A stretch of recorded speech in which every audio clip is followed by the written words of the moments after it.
Ready na ba kayong bumalik sa ano, mas mahirap ba? Mas mahirap ba yung ano, reverse curve? So anyway, uh, I think settled na ba ang lahat?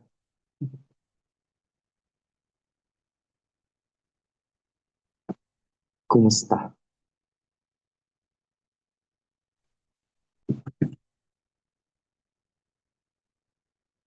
Share screen lang.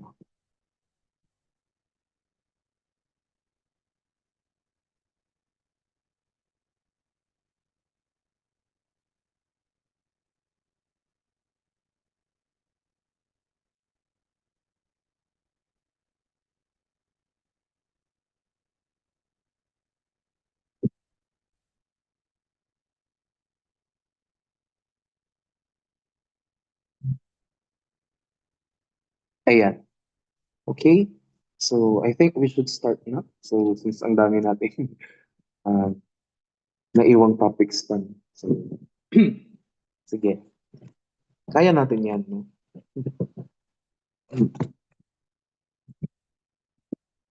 Case magtanong kayo kung talagang um, medyo nalilito pa.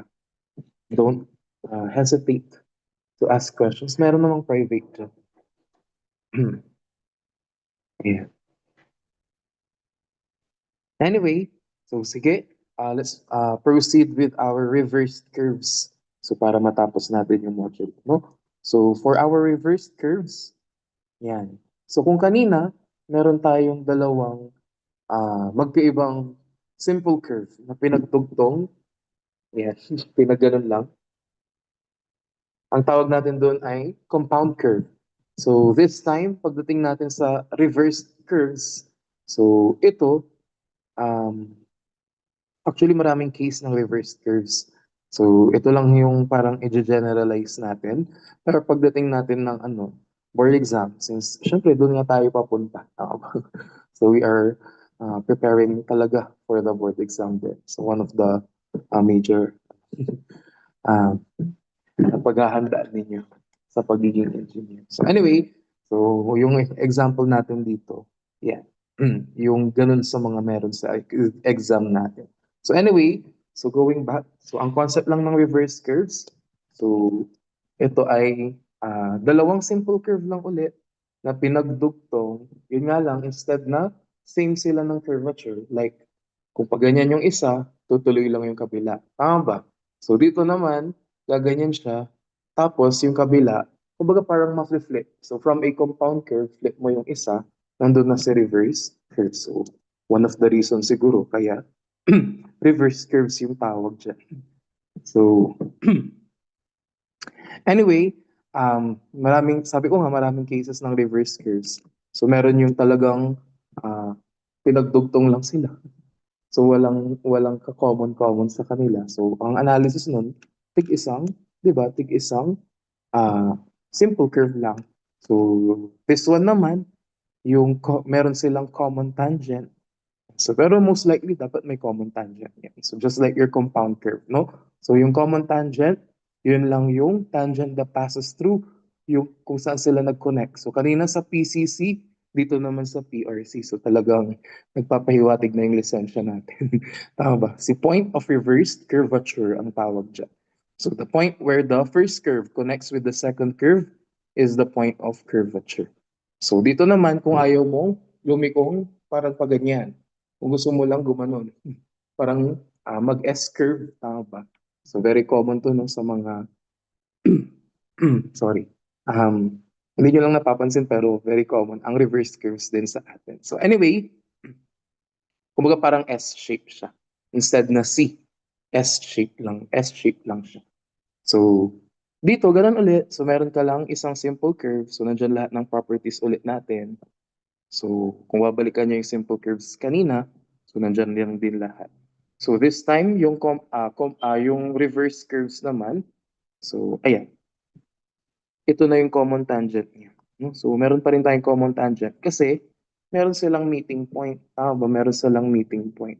So, ito na yung general no, na case ng ating reverse curves. So ano bang dapat tandaan dito? So wala naman, actually, parang mas madali nga ito kaysa kay compound kasi compound, di ba merong nabuong magic triangle. So dito lang, medyo nakakalito kasi yung isa, lumikod lang. Pero still, these are the same, or this will have the same analysis as your simple curves na lang din. So analyze mo as a simple curve yung una, and then yung pangalawa. So ano lang naman yung connection nila dito? Yung common tangent nga. The tangent that passes through your PRC. So the point of reverse curvature. So, ayan. So still, we have here your PC. So this is the back tangent of this first curve. The forward tangent of the first curve is the common tangent. The common tangent will also be the back tangent of the second curve. And the forward tangent naman of the second curve would be the tangent through PT. So PC and PT, dyan pa rin yung ating location ng back and forward tangent ng buong reverse curves na yan. Nasunod ba? So, ganun lang. Ganun lang naman yung kailangan tandaan dito. So, yung sabi natin kanina, ang i-focus natin na case sa reverse curves, so yung isang mukhang madali pero mas mahirap siya. Kasi kung ganito, normally, solution lang ng simple curves talaga siya. So, pero pagdating natin dito, meron na tayong another case, no? Or meron na tayo ditong special case pala. So, mukha siyang mas madali kasi ano ang special dito? So, if the tangent and the forward tangents are parallel with each other. So, kung titignan nyo, parallel with each other, meron tayong tangent through PC and then tangent through PT. Ano ulit ang tangent lines? Pagdating sa simple curves, they represent yung panggagalingan na straight road. So ito yung straight road, another straight road, co-connect by a curved road. Parang ganun.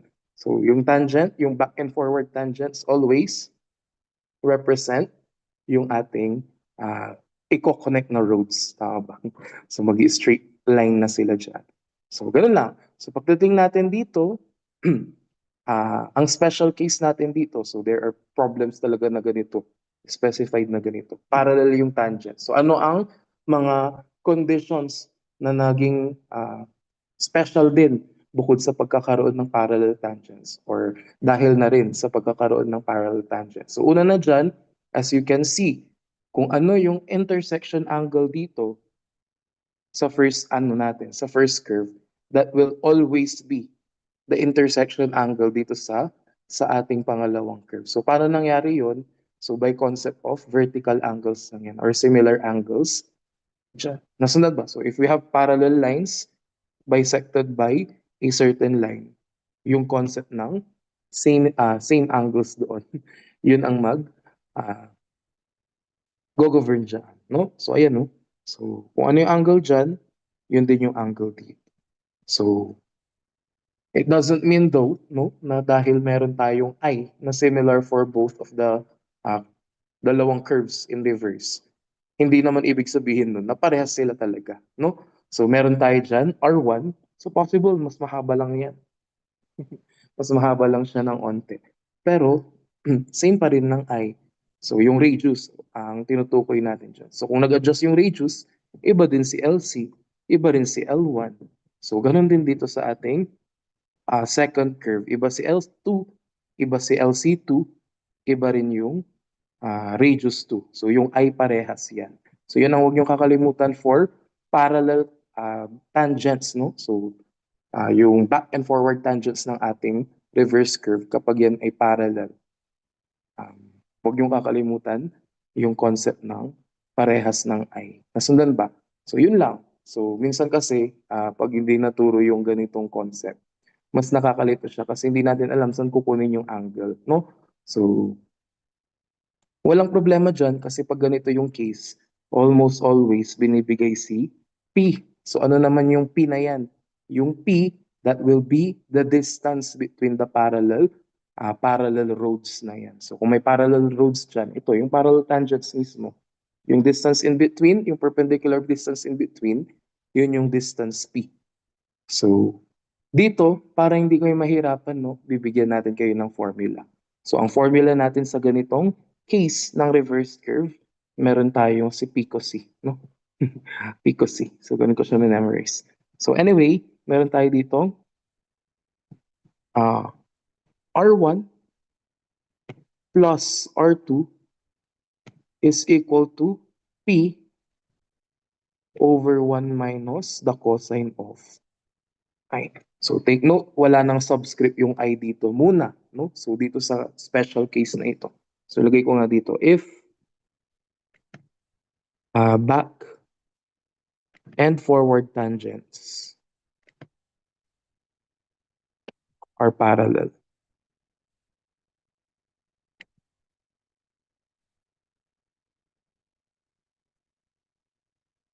Yan. So ito ang formula ni. Para hindi kayo mahirapan mag-geometry dyan, no? So, dinerive na para sa inyo. So, huwag niyo kakalimutan yan kasi yan lang din naman ng ma-encounter niyo sa exam. So, sige, start na natin si reverse curves. So, mag-solve tayo dito. So, sabi dyan, two parallel roads 40 meters apart are to be, sige, copy na lang natin ito. Kasi parallel roads lang din naman yung binanggit. So, dito na lang si figure. So, sabi dyan, two parallel roads 40 meters apart are to be connected by a reversed curve with equal radii. So may another special case dito na binanggit kung ano daw yung radius dito sa unang curve, yun din ang radius sa pangalawang curve. So kung ganun pala ang, di ba, kung ganun pala ang case, edi kung same sila ng R, same sila ng I, same na sila ng L. Tama ba? Di ba mayroon tayong formula L equal to R times I radians. Tama ba? So, tapos, meron din tayo sin I LC over 2 over, sin I over 2 yun. So, sin I over 2, wala, anong nangyari?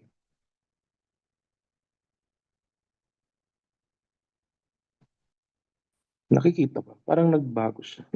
Parang lumiit siya dito sa,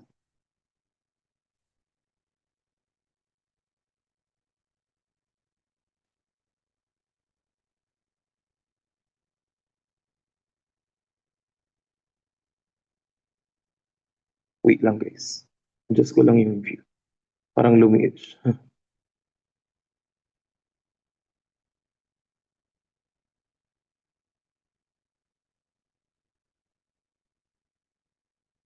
Ayan.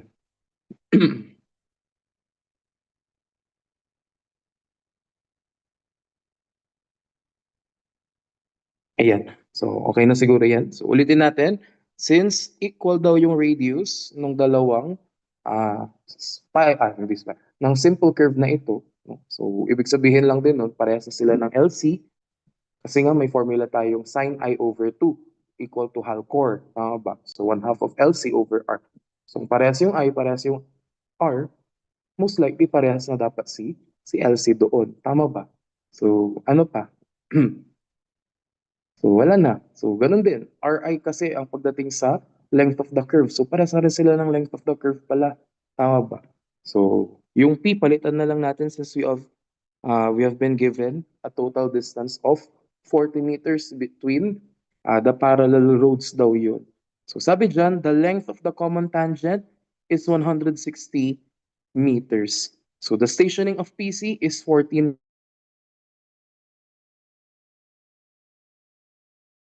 meters ulit yan. Tama ba? So the length of the common tangent, yun yung blue. Tama ba? Itong blue. This is 160 meters. So 160 meters daw yan, and at the same time, the stationing daw of PC, ito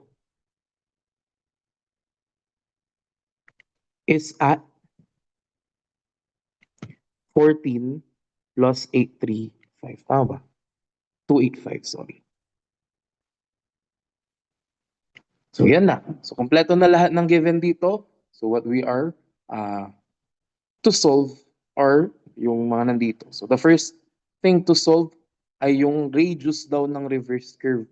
So hindi na binanggit dyan kung alin sa dalawa. Tama ba? Because sinabi din sa problem that we have your equal radii for the two simple curves, arranged in reverse manner. So yun na. So meron tayong radius na lang nakukunin. So para makuha yung radius, kailangan natin sino? So, mag-isip tayo ng mga formula. So, lahat naman yun actually may formula. So, ano ba yung meron tayong, di ba? Ano ba yung meron tayo ditong value? So, meron tayong 160 meters being the total length of, di ba? Being the total length of the common tangent. So, kung mapapansin ninyo, since equal naman na sila, tama ba? So, kung ano yung andito, yun lang din yung nandiyan. So parang meron kang simple curve, hinati sa gitna, tapos ginanon lang. Pinagbaliktad lang silang dalawa. Di ba ganun essentially yung nangyari dito? So anyway, so as you can see, since very symmetrical yung ating figure, pwede nating di ba, pwede nyo ring masabi that this point is at the midpoint of the common tangent. So kung hindi sana same si R, di ba, hindi sana same si R, doon hindi natin alam kung saan malulukit yung gitna, yung point na yan, si PRC. But this time, since they are equal in radii also, so ibig sabihin lang nun, parehas na silang lahat ng properties. So all the properties of this simple curve, ganun na rin dito. So kung ano yung tangent distance din dito, di ba? Kung same ng radius, same ng I, edi same na sila dyan ng tangent distance also.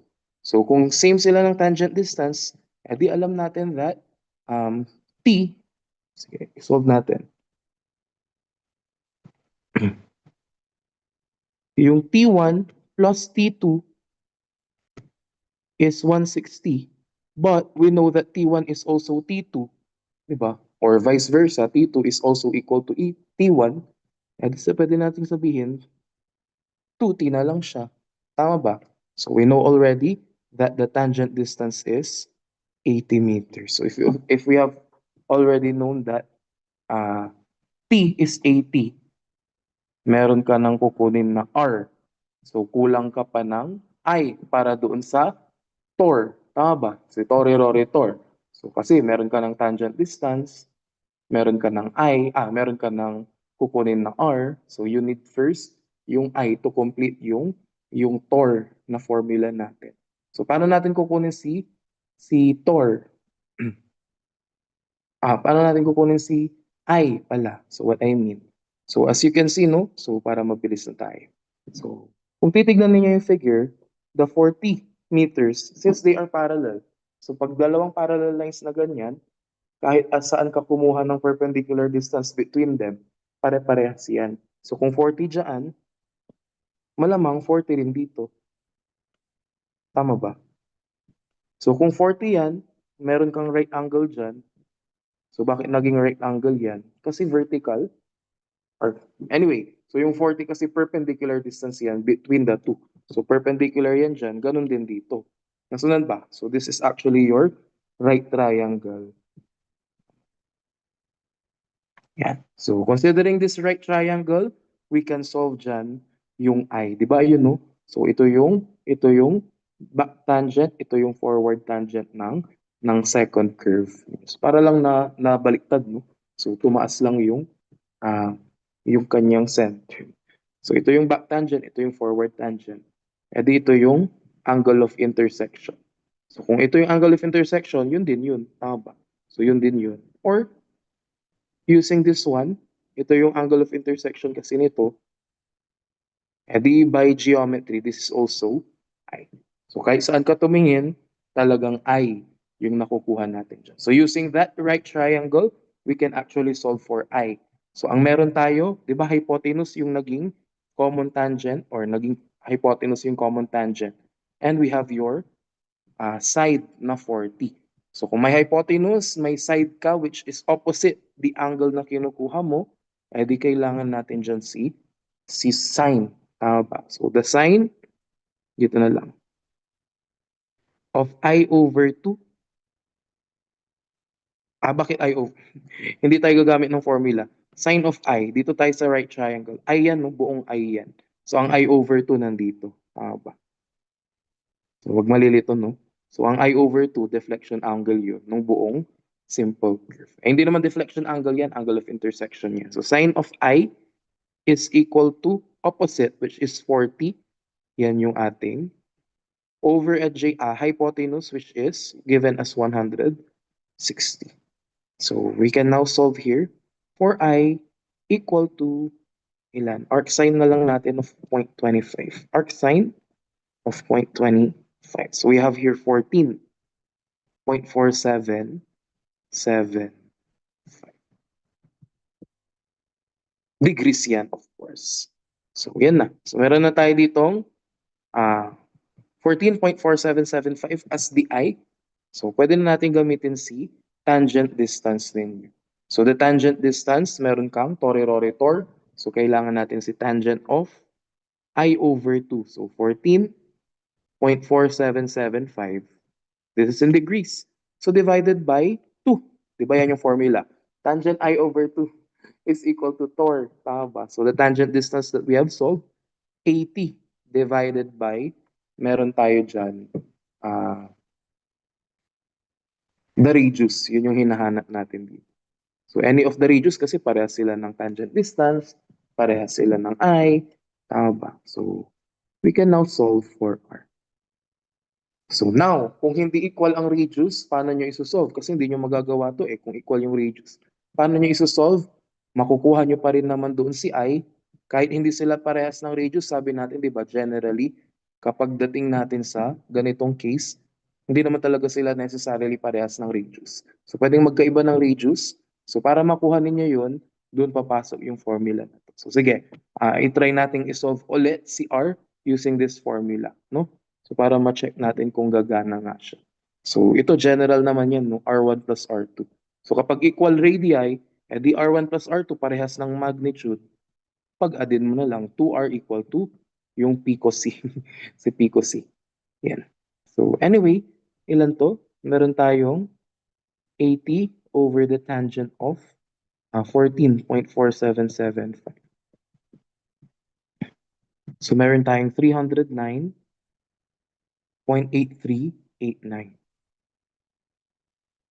Bakit degrees? This is in meters na ngayon. Ayan.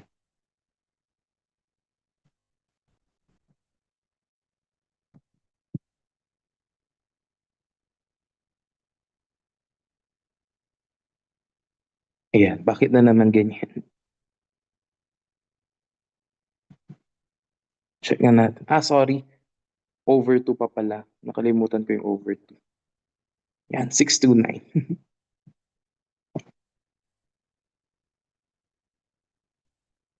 839. So, nakalimutan ko yung over 2. So, wag yun na lang kalimutan. Tao ba? So, anyway, nasunod ba? So, yan yung one way to solve the radius. So, another way to solve the radius, pwede natin gamitin yung nandito. Lagay na lang natin dito. This is for number 10. Ayan. So, for number 10 yan. So, another solution, solution 2. So, solve mo muna si I. Solve mo muna si I. Tapos, gamitin mo yung formula. So, R1 plus R2, edi parehas na R, di ba? Same lang sila ng magnitude. Is equal to P over 1 minus cosine of I. So, 1 minus cosine of, take note, I no, hindi siya I over 2. 477. 5 degrees. So, ang I natin therefore would be ito pa rin. So, dapat, no, ito pa rin ang lalabas. Try natin. So, 40 over 1 minus cosine of 14.4775 divided by 2. Ayun. So, same na same.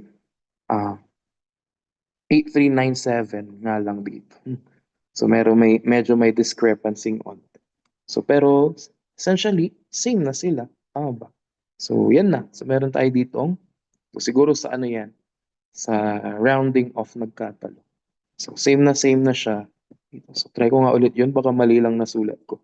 Tangent of 14.4775 divided by 8392 talaga siya. So, siguro it's a matter of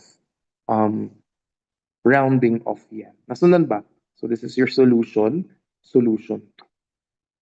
So, using this formula. So, at least na-check natin that this is a working formula. So kailan lang gagamitin yan? If the forward and the backward tangents are back tangents are parallel. So regardless of uh, the radius being equal or hindi. Kasundan ba? So the next question, meron tayo ditong ayan. So meron tayo ditong find the length of the reversed curve. So the length of the reversed curve, ibig sabihin yan, yung total length. No? Kapag walang ni-specify kung first or second, yung total ng reverse curve. Tama ba? So the total reverse curve length.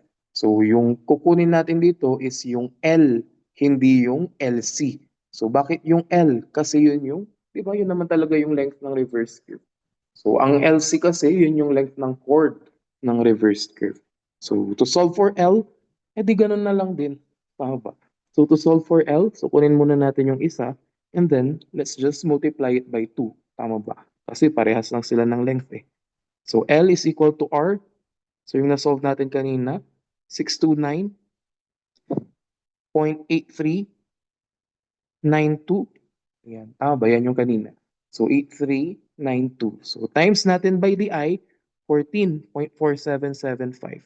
So bakit ganito yung solution? Di ba R times I lang yan? Sige, sulat natin ulit. Hindi na, ganyan na. So tapos, convert na lang natin by pi reds over 180 degrees. Yan. So meron tayo ditong length ng isang curve pa lang yan guys. So hindi yan yung total pa. Length pa lang ng isang simple curve. Yan. So meron tayong 629.8392 times 14.4775 times pi over 180. So we have here 159.1478. This is also in meters. So gagawin na lang natin for the total length, L plus L na lang yun. So times 2 na lang natin to, di ba? So times 2, 318.2956. This is also, syempre, in meters. Tama ba? So, ayan. So, meron na tayo ditong 318.30. And the last question, what would be the stationing of our PT? Yung point PT, the stationing of point PT. So, to solve for the stationing of point PT, so hanapin natin. So, ano ba yung given na isa? So, meron tayo dyan, di ba? Kung titignan natin, ayan o, stationing of PC ang given pero. So the station of PC is 14.285. So kung yan ang meron kang stationing, wala kang choice. Kung hindi gamitin yun. Tama ba? So wala ka ng ibang no choice. Ganun. So kung hindi gamitin yun, sa pag-reference ng stationing ng other points. So yung kakalimutan ulit, saan pwedeng dumaan? Wala kasing tinanong pala na stationing sa compound curve. No? Pero essentially, same lang yan dun sa ating analysis ng simple curve. So sige, mamaya ituro natin. So dito, hindi ka pwedeng dumaan sa saan? Hindi ka pwedeng dumaan sa back tangent ng isang simple curve. So saan lang ang daan? Paano lang ang daan dito? Ibayin natin yung kulay nito. So paano ka lang dadaan? No? Paano ka lang dadaan dito? Ganito lang siya.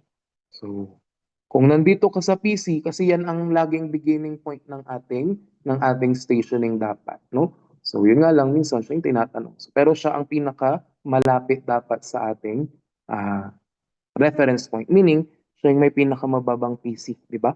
So anyway, so para makuha mo yung stationing ng PI1, yung point of intersection ng first curve, pwede kang dumaan dito. So bakit pwede kang dumaan dyan? Kasi yan ay back tangent ng first curve. Tama ba? So pwede kang dumaan dyan. So para makuha yung stationing ng PRC, tapos nandito ka kay PC, saan ka dadaan? Dito ba? Straight path? Or dito sa curve? So syempre, dyan sa curve. Tama ba? Di ba hindi pwedeng dumaan sa chord? So either back tangent or length ng curve na yan kaagad. Nasundan ba? So pag kailangan mo yung stationing ng PI2, paano ka pupunta doon? Paano ka pupunta doon? Sa stationing ng PI2. So nasaan ba ang back tangent niya? Ito kasi nandito na yun si second curve. Saan ang back tangent? Ito or ito? Nasa? Nandito. So pwede kang dumaan dyan, no? Kasi yan yung back tangent mo. So, yan na. So tapos, pwede ka na ulit dumaan dito. Para naman sa stationing ng PT. Ayan. Nasundan ba? So, yan lang ang pwede nyong daanan pagdating natin sa stationing ng ating reversed curves. So, balikan nga lang natin sandali dito sa ating compound curve kasi hindi talaga natin naturo. So, dito ang pwede mo lang daanan. Ganun lang din. No? Ganun lang din. So, kung kailangan mo ng PC, stationing ng PI, tapos nandito ka kay PC, yan. So, dadaan ka dito. So, pwede yan kasi yan ay back tangent. Tama ba? Yan ay back tangent. So, tapos,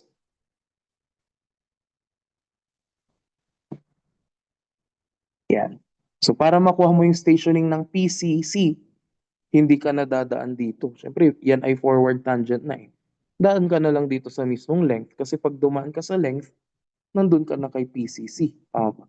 So, nandun ka na kaagad kay PCC. So, tapos, para makuha mo yung, diba, para makuha mo yung stationing ng PT, diretso ka lang, daan ka ulit sa may curve. Tama ba? So, paano kapag kailangan mo yung stationing nito? Yung intersection ng second curve. So, saan ka dadaan? Dito or dito? So, syempre, saan ba ang back tangent? Nandito. Masunod ba? So, ganyan lang yung itsura ng. So, hindi ka pwedeng dumaan din dito, no? So, pag may station ka ng PT, tapos kailangan mo si PI, babalik ka dito kay PC, tsaka ka pupunta kay PI. So, ganun palagi yan. No? Ganun palagi yan. Pag kailangan mo si PI, manggagaling ka dapat kay PC. So, huwag kang mag-shortcut. So, ayan. So, sige, continue na lang natin dito. So, from station PA, so from station PC, kailangan natin sa station PT. Tama ba?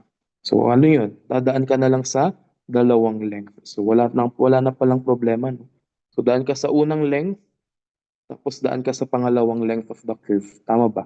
So, yan na. So, meron tayo ditong stationing of PT is equal to 14 plus 285 plus yung dalawang L na yan, ito na yun, di ba? 318.295.6. So, alisin ko yung plus dyan pala, no? Common na lang muna natin. So, yan na. So, stationing of PT, balik natin yung plus. 14 plus, so meron tayong 285 plus 318.2956. So, 603.2956. So, hindi na tayo required mag-meters dito kasi understood ng meters yan. Kasi tatlo yan. So, 603 point. Tama ba? Nasundan ba? Ayan. So, wala pa rin question.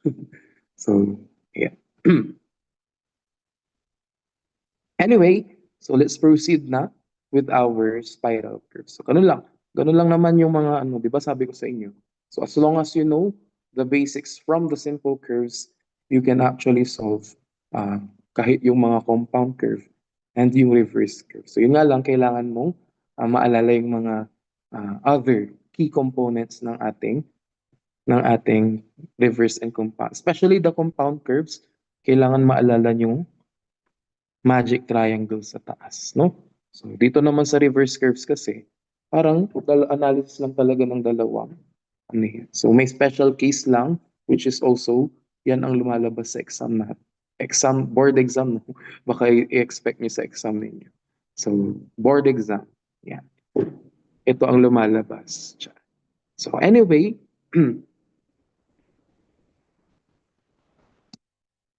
so let's proceed with your spiral curves naman tayo. So when it comes to spiral curves, so ano lang naman din 'to, no, extension lang din ng simple curve.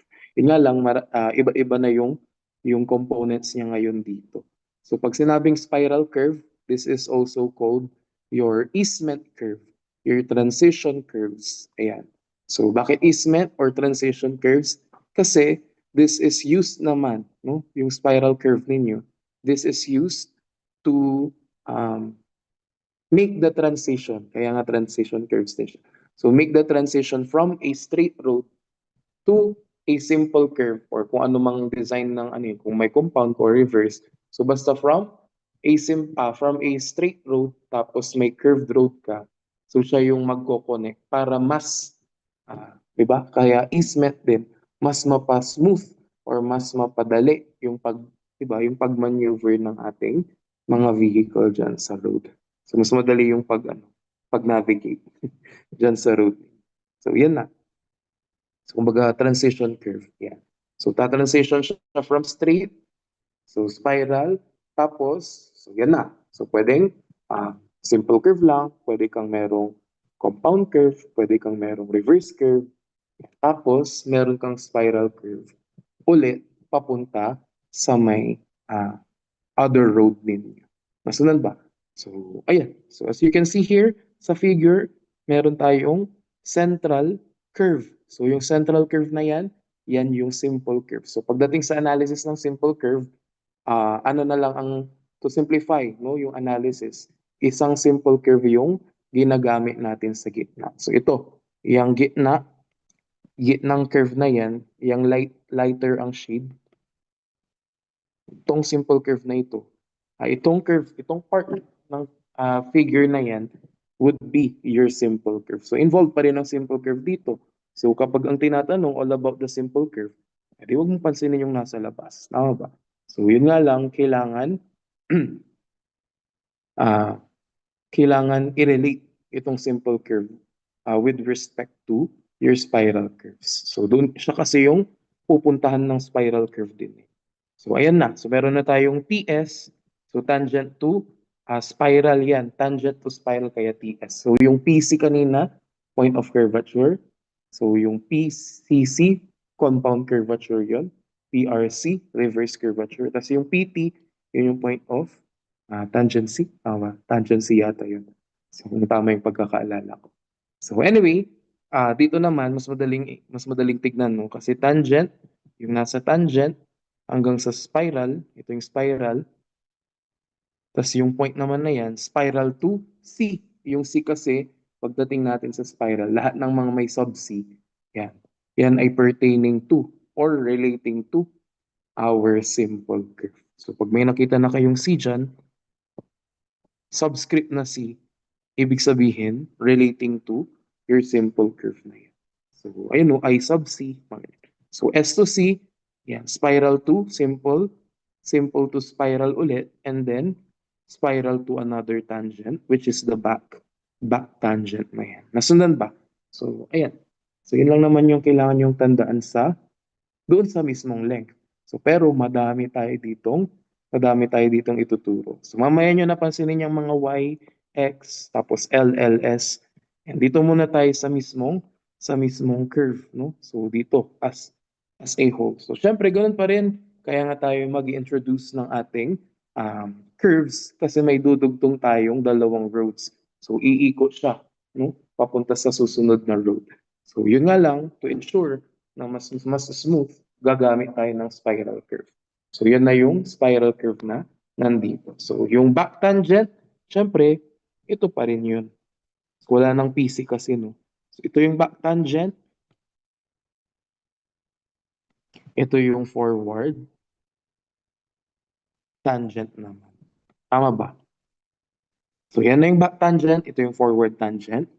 Ah, hindi yan. Ito yung forward tangent ninyo.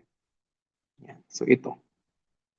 So, ganun pa rin. So, back tangent of your spiral curve, forward tangent of your buong spiral curve.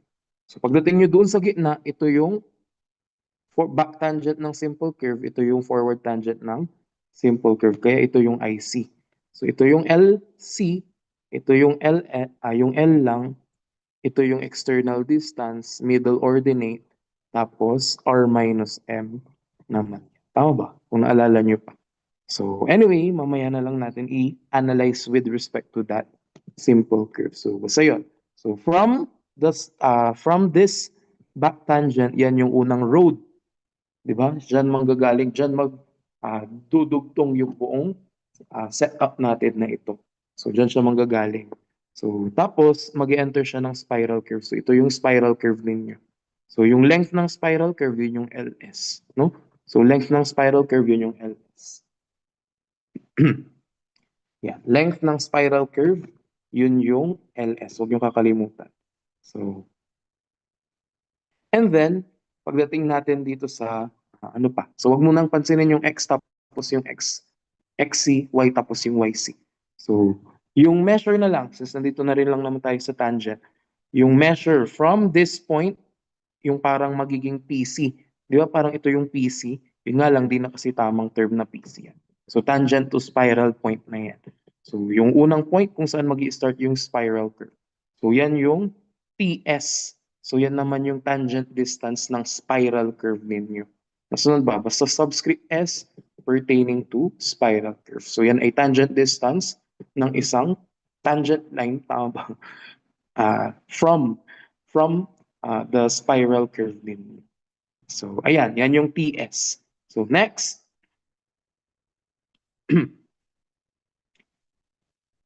kung TS yan, pwede ba nating sabihin that this is also TS? So pwede ba nating sabihin na this is also TS?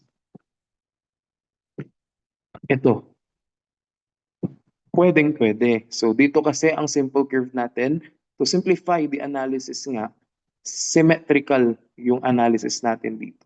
So bukod sa simple curve na lang yung nandyan, symmetrical din siya. So pag hinati mo to, kung ano yung mga nandito, ganun na lang din dito, na flip lang pag ganun. Tama ba? So ayan. So anyway, so TS din ito. So okay, magtatakan mo.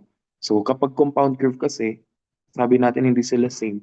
Kasi nga, magkaibang radius yung magkaibang circle basically. Yung pinanggalingan ng dalawang simple curve na yun na pinagdugtong. So dito naman kasi, parehas, so symmetrical yung spiral natin. So kung ano yung length ng spiral dito, ganun din dito. Kung paano yung layout niya, ganun din. Especially they are uh, connected with the simple curve na din naman na symmetrical din. Tama ba? Iisang simple curve lang siya. So, ganyan na. So, para mapadali. So, actually, sa exam, di naman ganun kahirap yung lumalabas. So, ang mahirap lang dito, yung figures. Kasi pwede nyo nang if-formula base ito actually, no? So, madami tayong formula na gagamitin. So, kahit di nyo na ma-drawing yung spiral curve, kayang-kaya yan by the, anong tawag dito? Kayang-kaya yan by the formulas that we are about to give dito mamaya. So, ayan. So, ito namang ES, the same concept as your E pagdating ng simple curve, di ba? Yung E from PI hanggang midpoint ng spiral curve, yun yung E. Kung ito na yung PI ng simple curve natin, ito yung E. Tama ba? Yan yung E. So from PI up to the midpoint of the simple curve. So pagdating naman ng E sub S, yun din, no? External distance naman ng ating spiral curve. So from PI up to the midpoint of the setup. So hindi kasi ito part ng spiral curve. So baka naman akalain nyo spiral curve din. Simple curve na yan. So, pero sa buong setup, ito yung midpoint kasi niya. So therefore, ito yung ES. From midpoint pa rin hanggang sa may PI na yan. Nasundan ba? Midpoint hanggang sa may PI. So, ayan. Nasundan ba? So, ganun. So, ganun. Kapag kailangan nyo ng analysis dito sa gitna, analysis lang yan ng simple curve. So, babalikan nyo lang sa simple curve. So, kaya dun tayo mag-focus sa mga nasa gilid nyo. So, ayan. So, if idudugtong natin pala ito, tatama din yan doon sa ating center. So bakit tatama sa center yan? Kasi nasa midpoint ito. Nasa midpoint yan. Tapos PI yan. So nung dinugtong mo yan, in-extend mo lang naman pababa, tatama yan sa center ng ating simple curve. Basta nasa gitnang-gitna kasi siya. So yan na. So ito ay isang radius ng simple curve, RC. RC din naman tong mga to, no? So RC din naman yung mga yan. So ano pa? So kailangan, so kung RC yan, RC din therefore ito, no? RC din therefore ito. So kung titignan ninyo, no, kung titignan ninyo, makakabuo tayo dito ng right triangle, no? Makakabuo tayo dito ng right triangle kung alam natin yung distance na ito. Kung alam natin yung distance na ito, which is the perpendicular distance na yan, no? So huwag yung kakalimutan, the perpendicular distance between itong point na ito, yan, hanggang doon sa may tangent distance or yung tangent line na lang, no, ng ating spiral. Yan yung tinatawag natin na length of through. So yan si rho. So length of through. Sulat natin dito.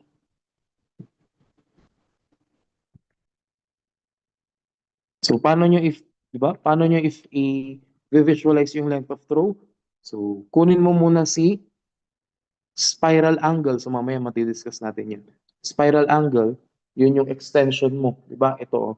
So kung ito yung RC, ito yung simple curve, hanggang dito lang naman talaga si simple curve. Tama ba? Hanggang dito lang siya sa SC. Yun nga lang, sa drawing dapat, i-extend mo pa siya further up to a point. No? Paano mo malalaman na yan na yung spiral angle? Up to a point na kapag in-extend mo nga itong radius na to, papunta sa may tangent distance, meron kang perpendicular na radius dun sa may tangent na yan. Sunod ba? So instead na dudugtong nga lang yung radius dun sa tangent. Di ba ang sabi natin for circle, radius and tangent, pag yan ay nasa isang point, perpendicular sila. So yun nga lang, ang nangyari dito, kasi hindi naman na part ng circle ang spiral. So hindi na siya circular in nature. No? So nagkaroon na siya ng offset. So yung pagkaka-offset niyang ganyan, yan na yung, yung nawawalang distance dyan, yan na yung length of through. So ito, yun yung length of through. Kaya length of through yung tawag. So kasi nag-offset siya pag ganyan. So nag-offset pag ganyan pala yung radius niya. So, tama ba? Na-imagine nyo ba? So, ito na yung length of throw natin. So, since meron ka ng perpendicular yan, no? So, ito yung perpendicular natin na distance. So, pag in-extend mo itong radius, papunta sa may tangent, yan ay perpendicular. So, yung nawawalang distance na sana ay magko-connect dyan, yun yung length of throw. So, meron din tayong formula dyan sa length of throw later. So, dito, kunin na natin kaagad yung ating right triangle. So, kunin mo yan, kunin mo to. Sabi natin perpendicular yan, tama ba? Kung naalala ninyo. Perpendicular ito. Yan. So, ibig sabihin, right angle yung nandito sa loob. So, nandito yung right angle ninyo. Therefore, tama ba? So, kung right angle yan, meron tayong angle na ito. Ano naman muna ito? Yan. So yung angle na yan, syempre, symmetrical tayo. Kalahati yan ng angle I. So ano ba yung angle I? This is, so para mas maging ano no, parang hindi nakakalito.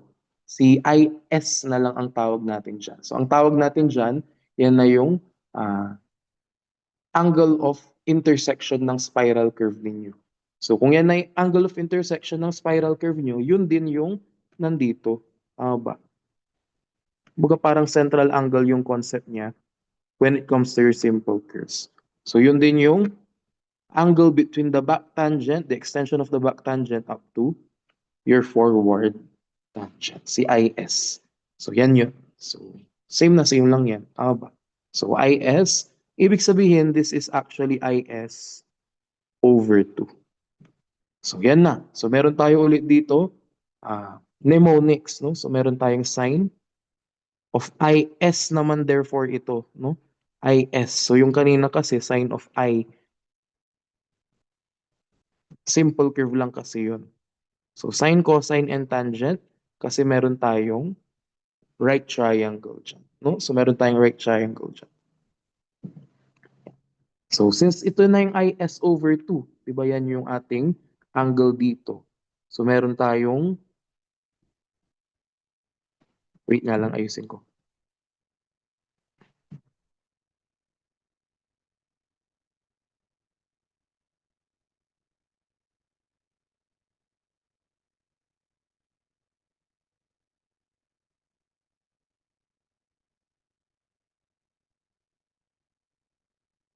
So take note, IS yung gagamitin, no? Hindi yung IC. Kasi yung IC hanggang dito lang. So, ibig sabihin pala ng IS, no? IS therefore is equal to ilan? Yan, yung angle na yan. So, IS ay equal lang sa IC plus dalawang spiral angle. So, paano ulit makuha si spiral angle? Yun lang yung extension from yung SC, di ba? Yung radius from SC. So, yan. Extend mo lang yan papunta dito up to a point kung saan kapag in-extend mo na yung radius na yun, tatama siya perpendicularly dito. So, yan. Para magkaroon ng length of throw. So, basta kung nasan si length of throw, hanggang doon yung RC na idodrawing yung extension. So, para pag ganyan, perpendicular na siya, tapos meron ka ng right triangle. So, to simplify the solution na. So, ang nabuo mo, yung extended angle dito, extension from IC, yun na yung theta S, the spiral angle. So, makikita natin ulit yung spiral angle dito. So, mamaya na lang natin i-figure yan. So, dito muna tayo ulit. So, meron na tayong IC plus 2 spiral angle, yun yung IS. So, saan dito ngayon si opposite side? So, syempre ito yun, no? Opposite, andito si hypotenuse, andito si adjacent side. So, sige, sign muna tayo of IS over 2. So, meron tayo dyan, opposite over hypotenuse. So, ano yung opposite? So, meron tayong distance na ito. So, ang problema dyan, ano yung distance na yan? No? Ang problema dyan, ano yung distance na yan? So, yung distance na yan is actually TS, syempre no, part yan ng tangent distance. May ibabawas ka lang na certain length. So, yun pala hindi ko pa naituro dito. So, pag in-extend mo nga hanggang dito sa may tangent, yung radius na yan na magpo-perpendicular, yun na yung length of throw. And kung nasaan yung length of throw, doon mo hahatiin yung ating tangent distance. No? Doon mo puputulin. So, yung distance na ito, hanggang dito, yan naman yung tinatawag natin na Z. Nasundan ba? So, huwag niyo munang pansinin yung XY, punta ka muna kay Z. So, yung Z na yan, this is just the distance from TS dito hanggang doon sa point kung saan mag intersect si length of throw. Nasundan ba? So, hanggang mag intersect si length of throw, nandoon si Z. So, may formula din tayo dyan mamaya. So, therefore, yung opposite side dito, si TS minus si Z. E di meron ka ditong TS minus Z.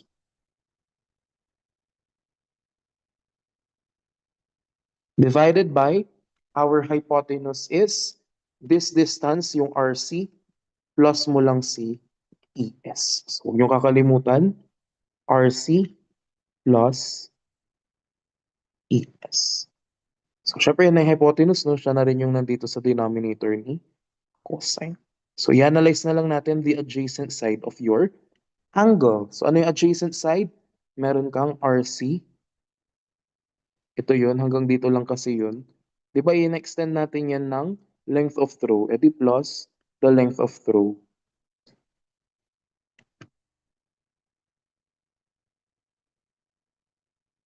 Rho kasi yan. Length of throw.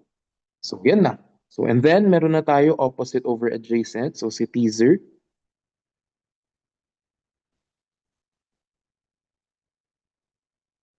Over RC plus P. So, yan na. Ang set of formulas ninyo para hindi kayo nalilito, no? Wala kayong problema pagdating natin ng mga yan. Yun nga lang, kulang pa yan. Madami pa kasing analysis. So, ito, gagamitin nyo ito sa pag-analyze mismo originally nung ating mga nandito. Siyempre kung anong involved dyan, yun ang masosolve yun dyan. Tama ba?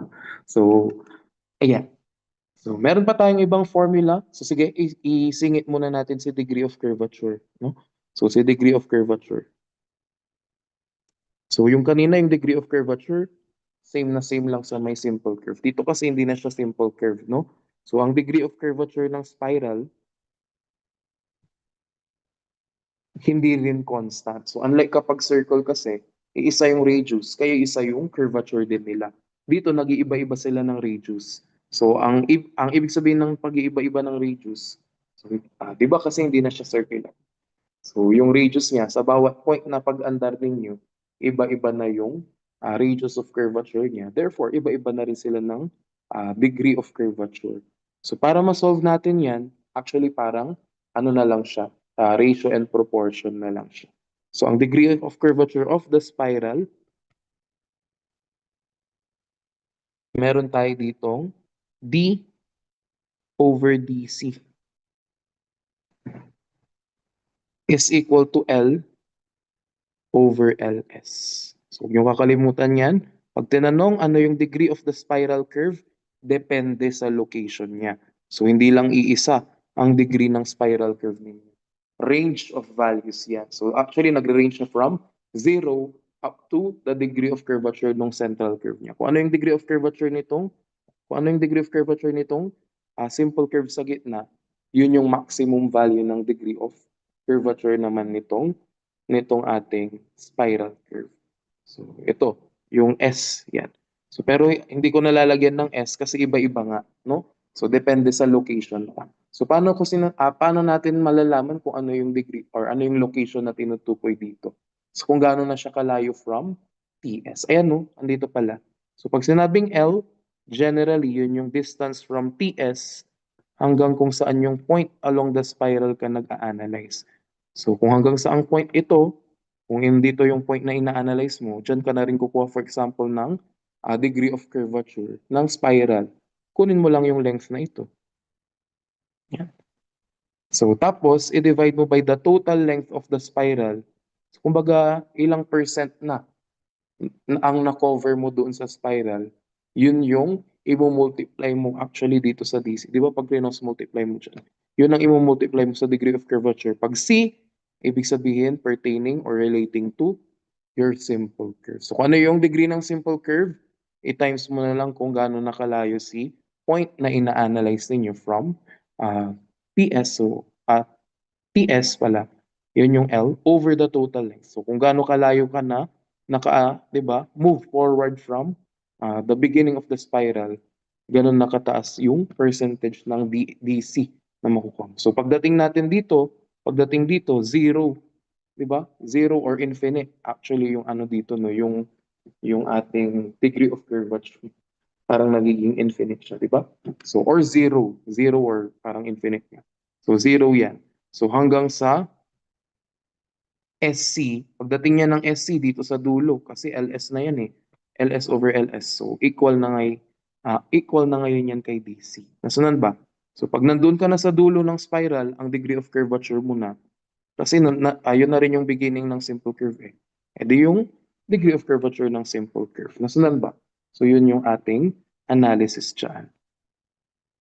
So, ratio and proportion. So, kung nasaan ka na over the total length of the spiral curve. So, nasaan ka na with respect dun sa start ng spiral curve, over the total length. Tapos, i-times mo lang yung degree of curvature nung nandito sa gitna na simple curve. Yun na yung degree of curvature nung spiral at that point. So, at that specific point lang yun. Nasunod ba yun? So, siningit lang natin siya here. So, para ituro na natin din si other formulas ninyo. So meron pala tayo ditong i-share na ano no, na mnemonics. So kanina, 'di ba, meron kang Tore, Rore, Tor, Halcor, Armor, Halcor, M. Dito naman, meron kang teaser, Arper, tapos si teaser. So para hindi ka na nalilito. Si teaser, si teaser.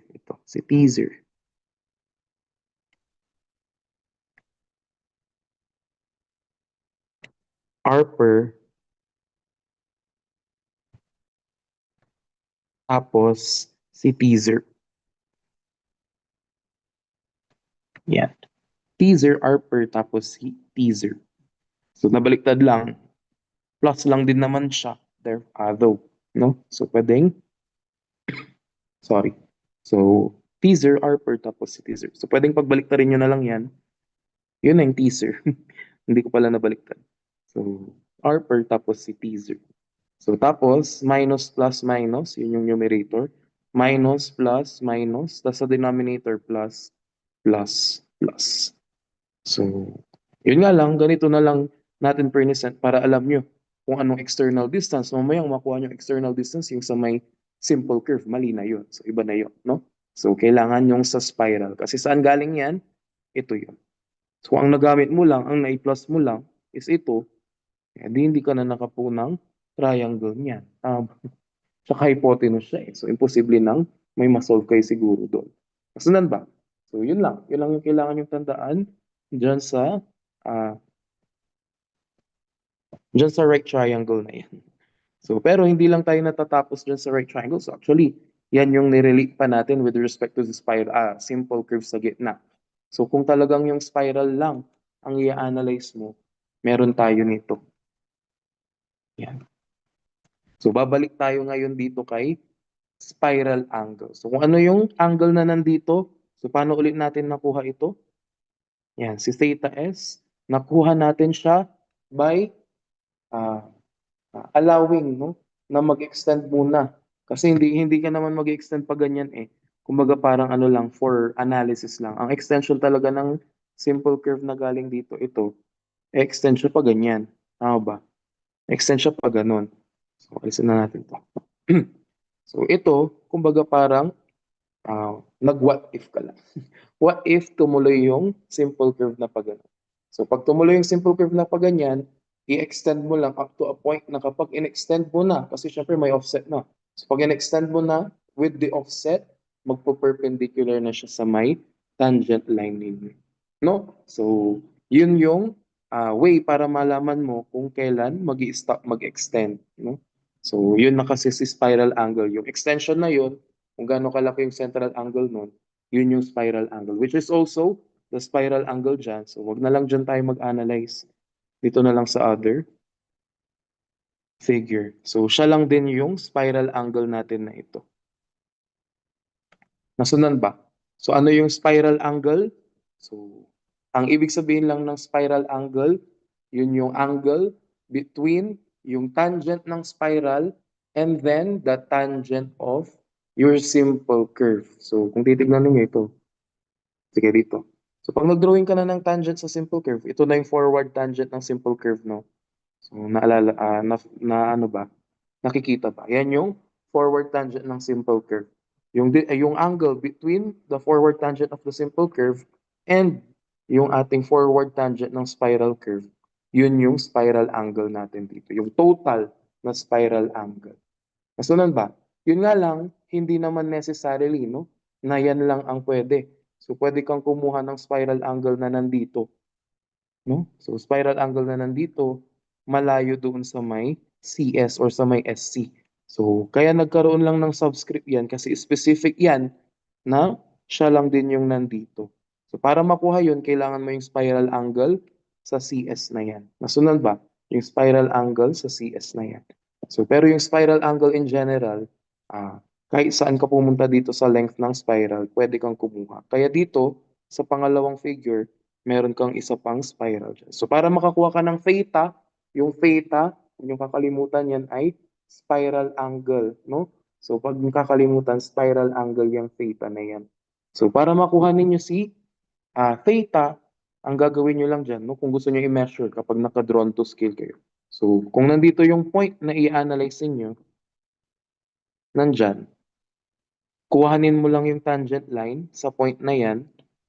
Yan. And then, kunin mo lang yung tangent line nitong spiral curve ninyo.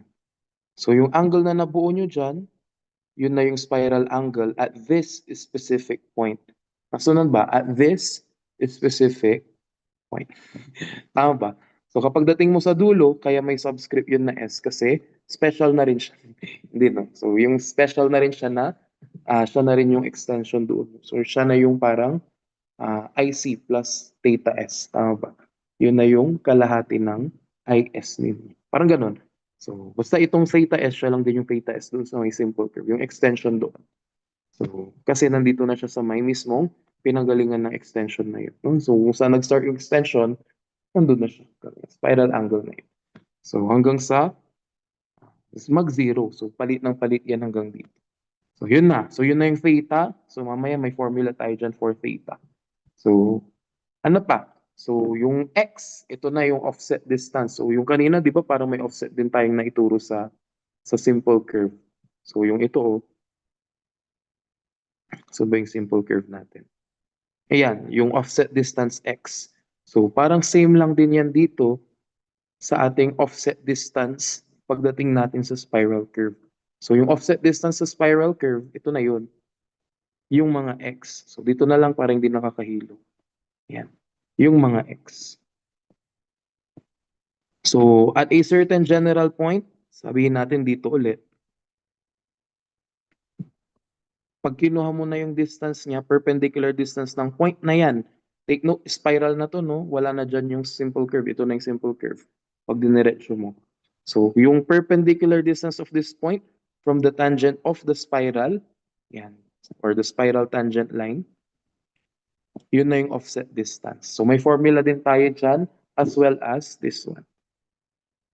Kumbaga, from TS, gano'n nakalayo si X perpendicularly dyan sa ating ano, and along the tangent. So, pag distance perpendicular to the tangent ng point na yan from its original na initial point TS, yun yung offset distance. Kapag along the tangent ka nag-measure, so ganito, yung mini-measure mong distance ng point na yan, from this point, along the tangent yan, ang kailangan mo dyan si y, no? Si y, yan. So ito si y. So ito si y, ito si x. So this does not mean, no, na ito ay Pythagorean theorem. So kung ito, pwede mong gamitan ng Pythagorean theorem pag dinugtog mo na ng chord yan. So bakit pwedeng Pythagorean theorem? Kasi right angle yun, may nabukong triangle. Tama ba? So ano naman ang tawag dito? No? Ano naman ang tawag dito kapag drawing mo yung chord that represents TS up to a certain point. So yung angle na ito, yan. Yan yung tinatawag natin na deflection angle. So huwag kayong malilito sa deflection angle. Iba ang deflection angle sa simple curve sa deflection angle sa spiral curve. So sa simple curve, di ba, central angle over 2. Dito naman, spiral angle over 3. Sunan ba? Spiral angle over 3 lang yan. So para makuha mo to, kunin mo ito, itong theta, pag divided by 3 mo, yun na ito. Huwag niyo kakalimutan yan. Pag sa simple curve, ang deflection angle divided by 2 ng central angle. Pag sa spiral curve naman, divided by 3 ng spiral angle ninyo. No? So, ayan. So anyway, makikita naman natin sa formula yan, which is, ito na, kasi tapos na pala tayo dyan sa ating. So, na-discuss na natin lahat, no? So, meron ka ng y, yan yung distance ng point along the tangent line. So, yung katapat ng tangent line. So, yung x naman, kung gaano kahalayo yung point na yan from the tangent line perpendicularly. So, yung ating theta, spiral angle ang tawag to. So, yun pala, no, mayroon tayong x sub c. Ang ibig sabihin ng x sub c, nandoon ka na sa dulo ng spiral. So, mga special lang yan na x. So, ito yung general. So, kapag naabot mo na yung dulo, yan, nandun na si x sub c. Ang tawag na, nandun na si y sub c. So, pero, para ma-solve yung x sub c, y sub c, parehas lang din dito. Kasi, special case lang yung mga yan. Special kasi, nandun na siya sa end ng spiral ninyo. So, kaya may sub c kasi yun na rin yung beginning ng simple curve naman na pag-transitionan ng ating spiral curve. Nakakalito, no? Nakakalito pag spiral tapos simple, ganun. So, na-imagine ba? So, yung I, huwag yung kakalimutan, spiral angle over 3. Ano naman si I? Kasi kanina, kukunin mo yung tangent line, di ba? Pagdating natin sa theta, itong theta. Yung theta, ang kailangan mong gawin dyan, kunin mo yung tangent line doon sa point kung saan ka mag-analyze ng spiral angle. So, kung kukunin mo yung spiral angle sa point na ito, so ulitin natin. So, kung kukunin mo yung spiral angle sa point na yan, yeah, dito sa point na to, sabihin natin si point A. Ang gagawin mo, kung kailangan mo si spiral angle, drawing ka ng tangent line, which is this one, no? Drawing ka ng tangent line. Yan na yung tangent line. So yung theta, pagka-drawing mo ng tangent line, kunin mo yung angle na nabuo niya with respect to yung mismong tangent ng spiral. Yun na yung theta ninyo. Nasundan ba? So, ayun. So next, para naman makuha yung I, yung deflection angle dito sa same point na yan, no? So ito na si theta A. So kung kailangan nyo yung IA, so huwag nyong pansinin ito. No, huwag niyong pansinin 'yan. Ang kuhanin ninyo, yung chord na mabubuo ng point na 'yan with respect to yung ating TS. Nasundan ba? So yung mabubuo niyang chord with respect to TS, 'yan ang kuhanan ninyo ng angle in between. So ito, 'yan yung IA. So para makuha yung IA, i-divided by 3 nyo na lang. Yan. Nasundan ba? Yung theta A kanina. So ito si theta A. I-divided by 3 nyo na lang yan. So ito divided by 3, yan na si IA. Nasundan ba? So yun lang. Yun lang yung kailangan yung tandaan dyan. So sa angle. So kapag kailangan mo naman yung offset distance niya, ito yun. Kunin mo lang yung distance niya from dito. Dito sa tangent line. So kung kailangan mo yung, di ba, location ng point na ito. Kung saan di ba, kung saan tumama yung A, yung offset distance ng A, kunin mo lang yung YA. So, yan na. Tama ba? So, pag sinama pa natin dito yung chord na nabuo nyo, right triangle na yan. So, pwede nyo nang gamitin yan to solve for so meron pa tayong isang tinatawag dyan, the long tangent and the short tangent. So, dito na lang, no, i-copy na lang natin ulit siya dito.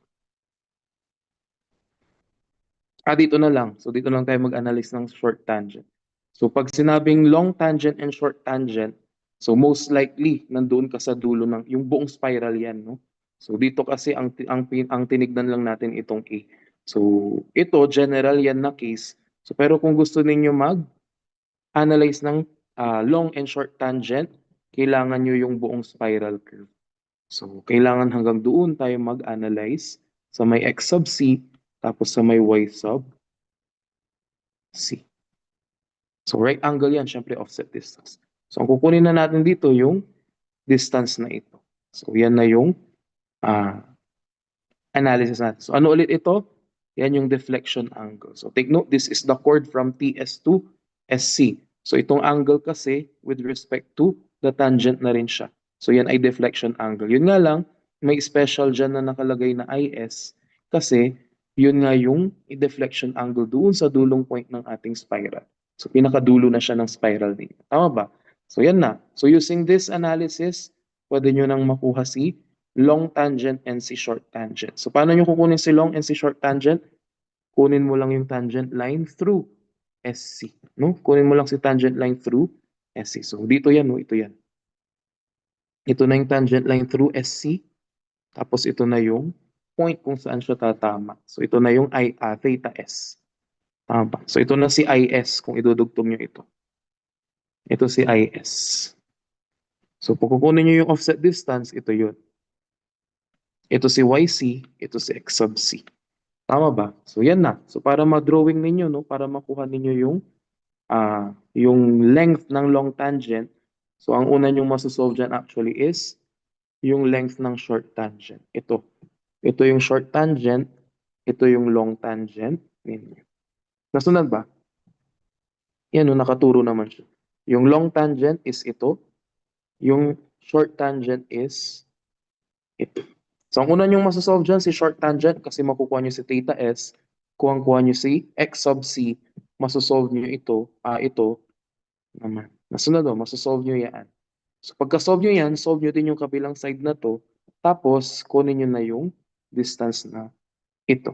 Yun lang, ganun lang si long tangent. So, pagkakuha nyo yung distance na yan, i-minus mo na lang siya para makuha mo ito.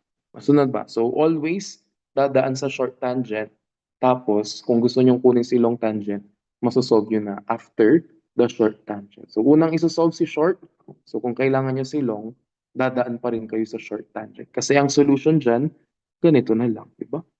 Ito, ito, Ano ba yan? Yan yung y sub c, di ba? Y sub c ito, i-minus mo yung length na ito. So, pero hindi yan yung short tangent, no? Hindi ito yung short. Ang short tangent is ito. Na-imagine ba? So, ayan. So, yung y sub c, ilagay natin hanggang dito. Para alam yung ima-minus na lang ito. So, alisin mo ito sa y sub c, yun na yung long tangent nito. Nasundan ba? So, dito ilagay ko na lang yung general.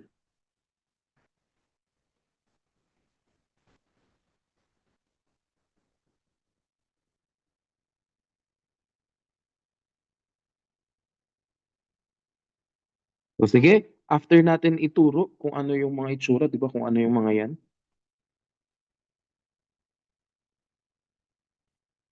bigay na natin yung formula.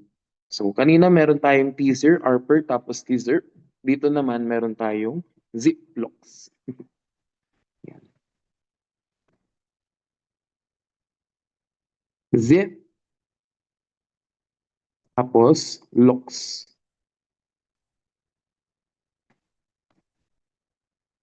Ayan. So, huwag nyo lang kakalimutan na yung L dito may subscript na S. Ibig sabihin, length ng buong spiral curve yan.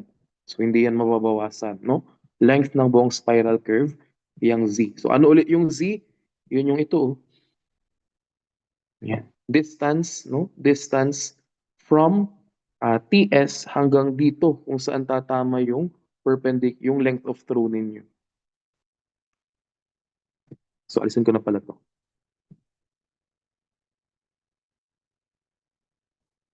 Sige, ilagay ko yung TS minus Z. Nasundan ba? So, ayan. So, yun yung Z. Para makuha mo si Z, kailangan mo pala si LS. So, para makuha mo si I, di ba sabi natin divided by 3 lang nito. Para makuha mo ito, kailangan nyo dyan actually si X sub C. Ito ang kakailanganin nyo dyan para sa length of throw. No? Ito ang kailangan nyo for the length of throw, si X sub C. So, ziplocs, huwag nyo kalimutan si 2, 3, 4. So, ziplocs 2, 3, 4. Tama ba? Natutuwa ba kayo sa mga sa mga ganitong mnemonics? Yan. So, sa akin kasi hindi ako gaano nagne-mnemonics, pero ito talagang naalala ko siya. Naging effective siya for me. So, I will be sharing talaga, no? So, pag nagtuturo akong surveying tas curves, laging ganito na yung yung tinuturo ko, mga naka-mnemonics. So, ano yung mnemonic nito? Ziplocs 2, 3, 4. So, zip, locks, 2, 3, 4.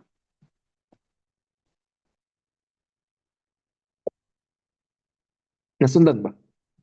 So, huwag nyo lang kalimutan, baka hanapin nyo yung O, ano yung O, theta yun. So, baka ano, hanapin nyo yung O, theta yun. So, ziplocs 2, 3, 4. So, ilagay na lang natin siya dito. Kasi related naman siya dyan sa taas.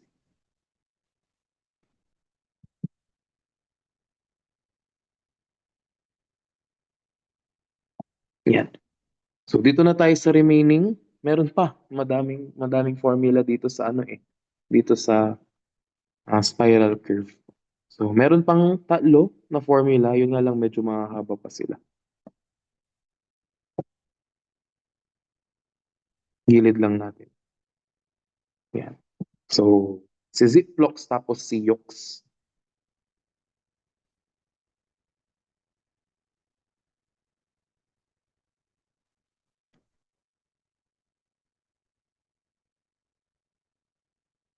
So, dito wala na akong mnemonic, no? Kasi medyo mahaba yung mga wala nang mnemonic na naibigay sa akin.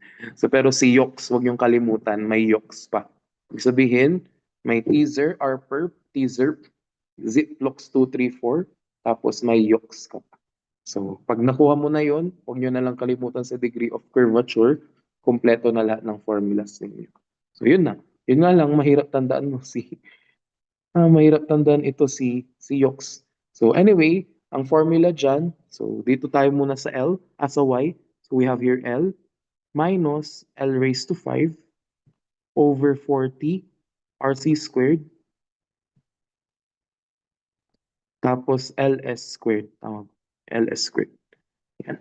So yan na. Yan na yung formula. So ano yung L? So di ba sabi natin, para ma-generalize, kahit saan yung L ninyo. So hanapin mo yung point na kailangan mo ng Y. Ano ulit yung Y?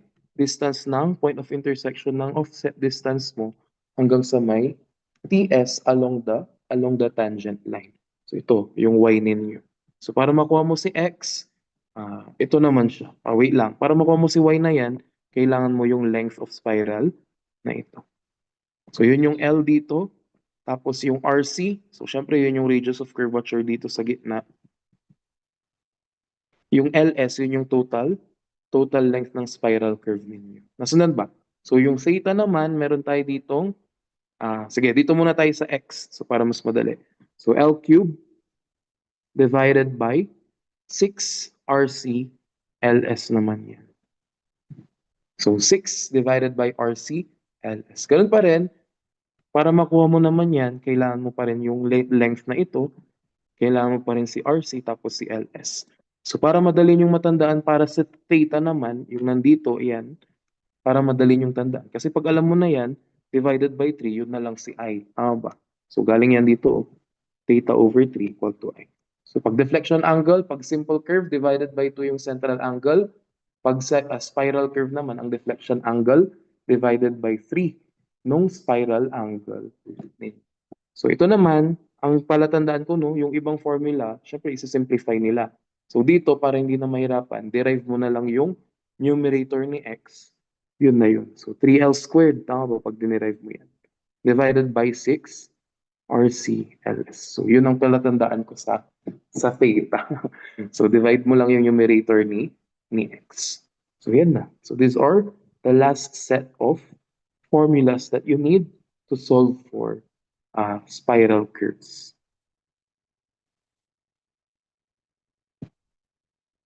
Si Ziplocs, tapos si Yox.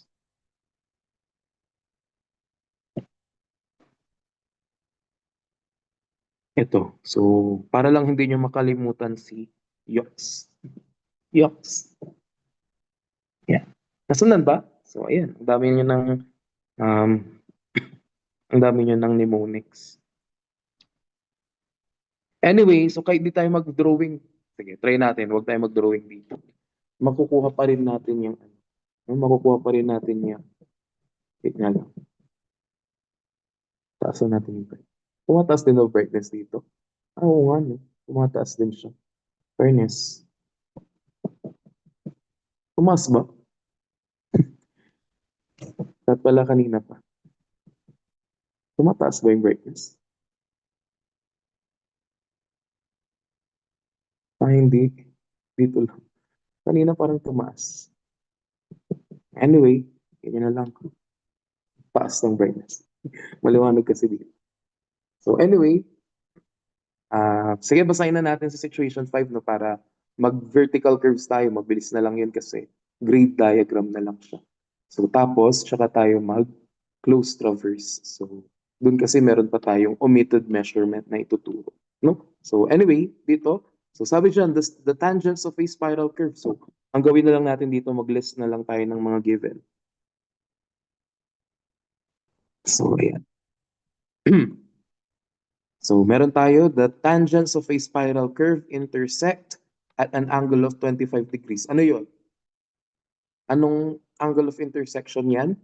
Angle of intersection na I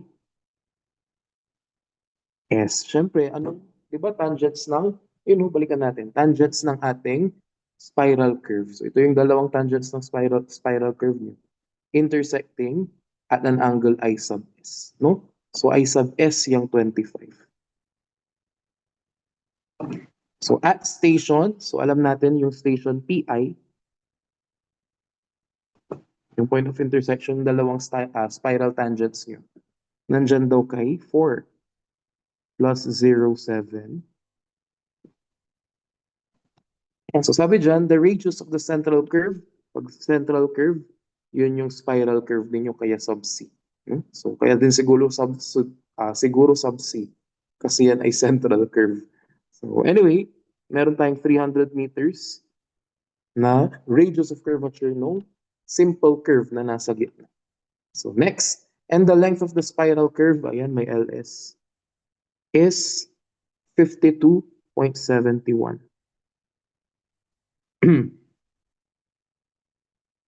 Yan. Meters yan, syempre. So first question, number 13, determine the stationing of the point where the spiral starts. Kailangan pala makita dito. So pero kung maalala ninyo, where the spiral starts, ibig sabihin, C, station. So number 13, dito na lang. Kailangan nyo dito si stationing ng TS. So, or pwede rin sa ST kapag binaliktad nyo. Kung dito kayo mag-analyze sa kabila, ST. Tama ba? So, dito na lang tayo pag ganun. Pag ganun tayo. So, TS. So, ito, kung babalikan ninyo, where the spiral starts. So, si TS. So, ang meron tayo yung stationing ng PI. Tama ba? Yung stationing ng PI. So, kailangan palang mag-drawing dito, no? So, pero kung hindi naman, di ba, kung hindi naman kayo, or kung na-practice nyo na talaga siya, na-memorize yun na yung figure, pwedeng hindi na. So, pero check ko nga, baka meron akong naka-figure na spiral dito. Wala. Wala akong na-prepare na spiral. Angle. Wala pala. Dito pala yung mga formula. So, anyway, kahit di naman, dito na lang, balikan na lang natin, no? So, ito na lang yung figure natin. So, from PI, kasi yun yung meron tayo, di ba? Yan yung may stationing. So, dyan daw nag-intersect yung dalawang tangents, at an angle of 25 degrees. Di, stationing ng PI yung naibigay doon. So, from PI, saan tayo pwedeng dumaan? So, dito pala, no? Pagdating natin sa, wait lang, baka naman masabi ninyo na na to. Yan yung pwede yung daanan. So, i-highlight ulit natin, parang kanina, kung saan ka pwede dumaan para makakuha ka ng stationing. So, syempre, ganun pa rin. Wala nang pinagbago. Back tangent lagi, tapos, yung mismong curve na yun. Nasunod ba? So, yan lang. Yan lang pwede mong daanan. So, kung kailangan mo yung stationing ng PI dito, yung point of intersection ng ating simple curve, dito ka dumaan. Huwag kang dadaan dyan, no? So, kumbaga, lang to, side trip. Kung kailangan yung sumide trip dyan sa PI na yan. So, yun lang. Ganyan lang ang daanan ninyo pagdating sa spiral curve. So, para sa TS, meron kang PI. So, kailangan ang starting point kasi nandito ulit siya yung parang PC, sabi nga natin, di ba? So, yun nga lang, TS na ang tawag sa kanya. So, pero diyan pa rin dapat naka-reference lahat ng stationing sana. So, kasi syempre may mga tinatanong ay para ma-challenge naman yung tanong, sa iba tayo naglalagay ng stationing, no? Na note. So, pero dapat ang known stationing palagi si TS kung saan mag-i-start. Kasi siya yung, doon ka na, di ba doon ka magre-reference ng lahat na pupuntahan mo after. So, since nasa PI yung stationing na available, balik ka lang dito. So, pagbabalik, minus yun sa stationing. So, ayan. So, meron tayo stationing ng PI.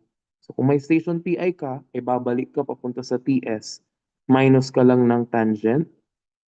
So, kailangan pala si TS, no? So, hindi natin alam pa si TS. So, anong mga meron tayo?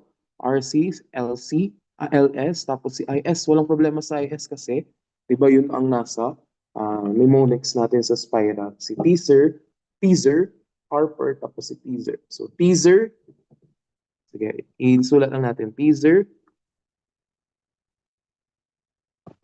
Harper, tapos si teaser.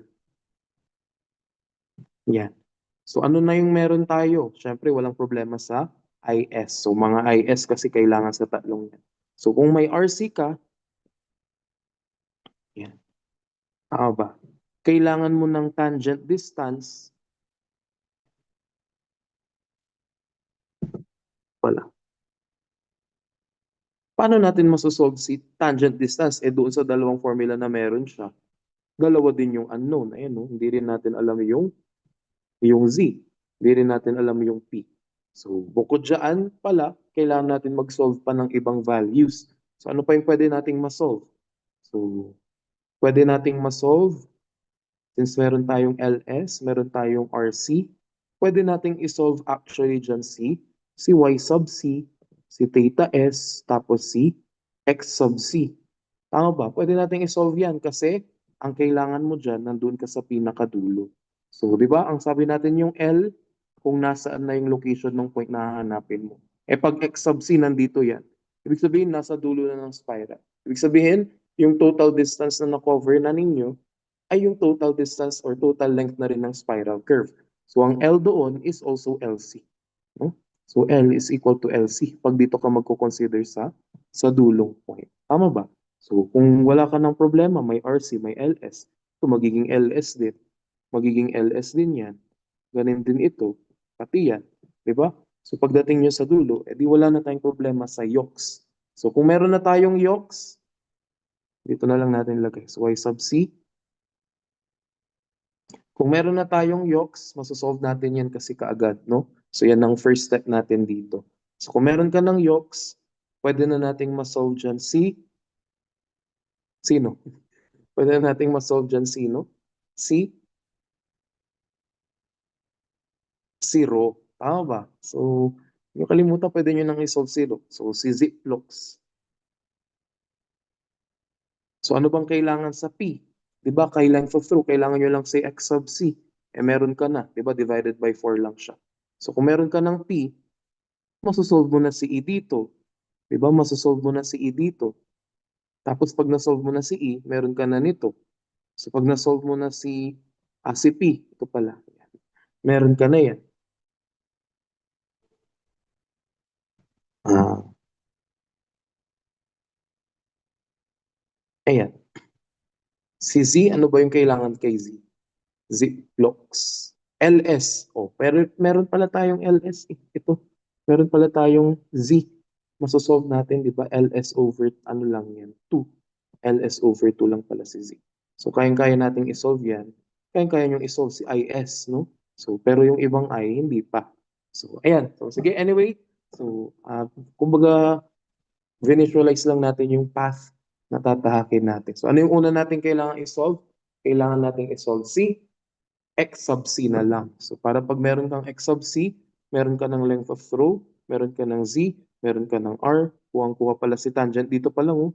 Kuhang-kuha na si tangent dyan, kaya hindi na pala natin kuha yung si E. So, meron tayong length of throw galing sa X sub C, R na given, Z na makukuha natin from the given LS din. So, dito na lang pala tayo sa dessert later. No? So, hindi na pala kailangan niyang E. So, una natin isosolve si X sub C.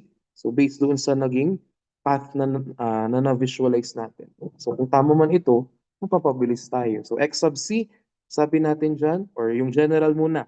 So, pag X, di ba, sabi natin, L cube over 6 RCLS. So, kung nandun na tayo sa dulo, ang notation na X sub C, so special na yan.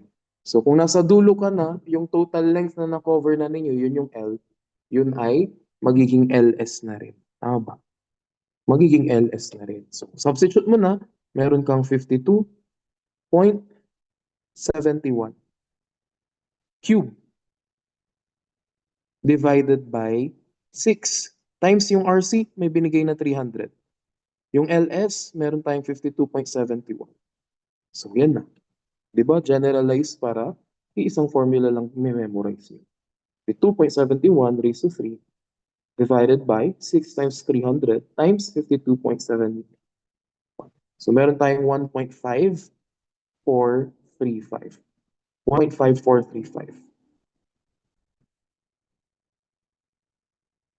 This is in meters. So, after solving for X sub C, di ba yun ang kailangan natin kay Rho? Kailangan yung nasa pinakadulo na offset distance. So, X sub C over 4 ito, di ba? Ziplox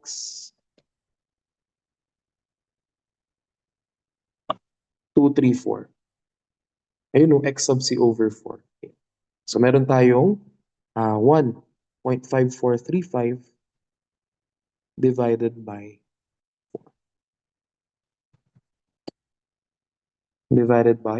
4. 0.35, 3859. So, 0.38 59 meters. So, wala na tayong problema sa P. So, si Z, kunin na rin natin si Z. Z is just LS over 2. Tama ba? Di ba yun yung una sa ziplocs? So, meron tayong 52.71 divided by 2. So, ilan yan? 52.71 divided by 26.355. So, 26.355. These are all in meters naman. So, wala na tayong problema. Gamitin na natin si teaser. Tama ba? So, ano yon?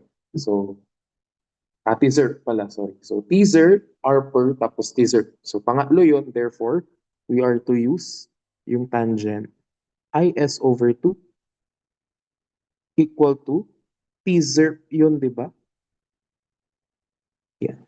So, pag T and Z, naka-minus yan, and this is TS dapat. All over R, dapat RC yan. Tapos, dadagdag lagi si Rho. So, yan na. So, meron tayong tangent of 25, yan ay given. Divided by 2 equal to TS. Di ba meron tayong ayan yung isa-solve pala natin, may binigay. Yan yung isa-solve natin. Minus the Z, so this is actually na-solve na natin. 26.355 divided by, meron tayong RC plus the rho. So RC is also given at 300 meters plus what we have solved kanina, 0.3859, the length of through. So one equation with one unknown, we have here TS equal to 8. So 300 plus 0.3859, the tangent of 12.5 plus 26.355. So we have here actually 92.949 meters.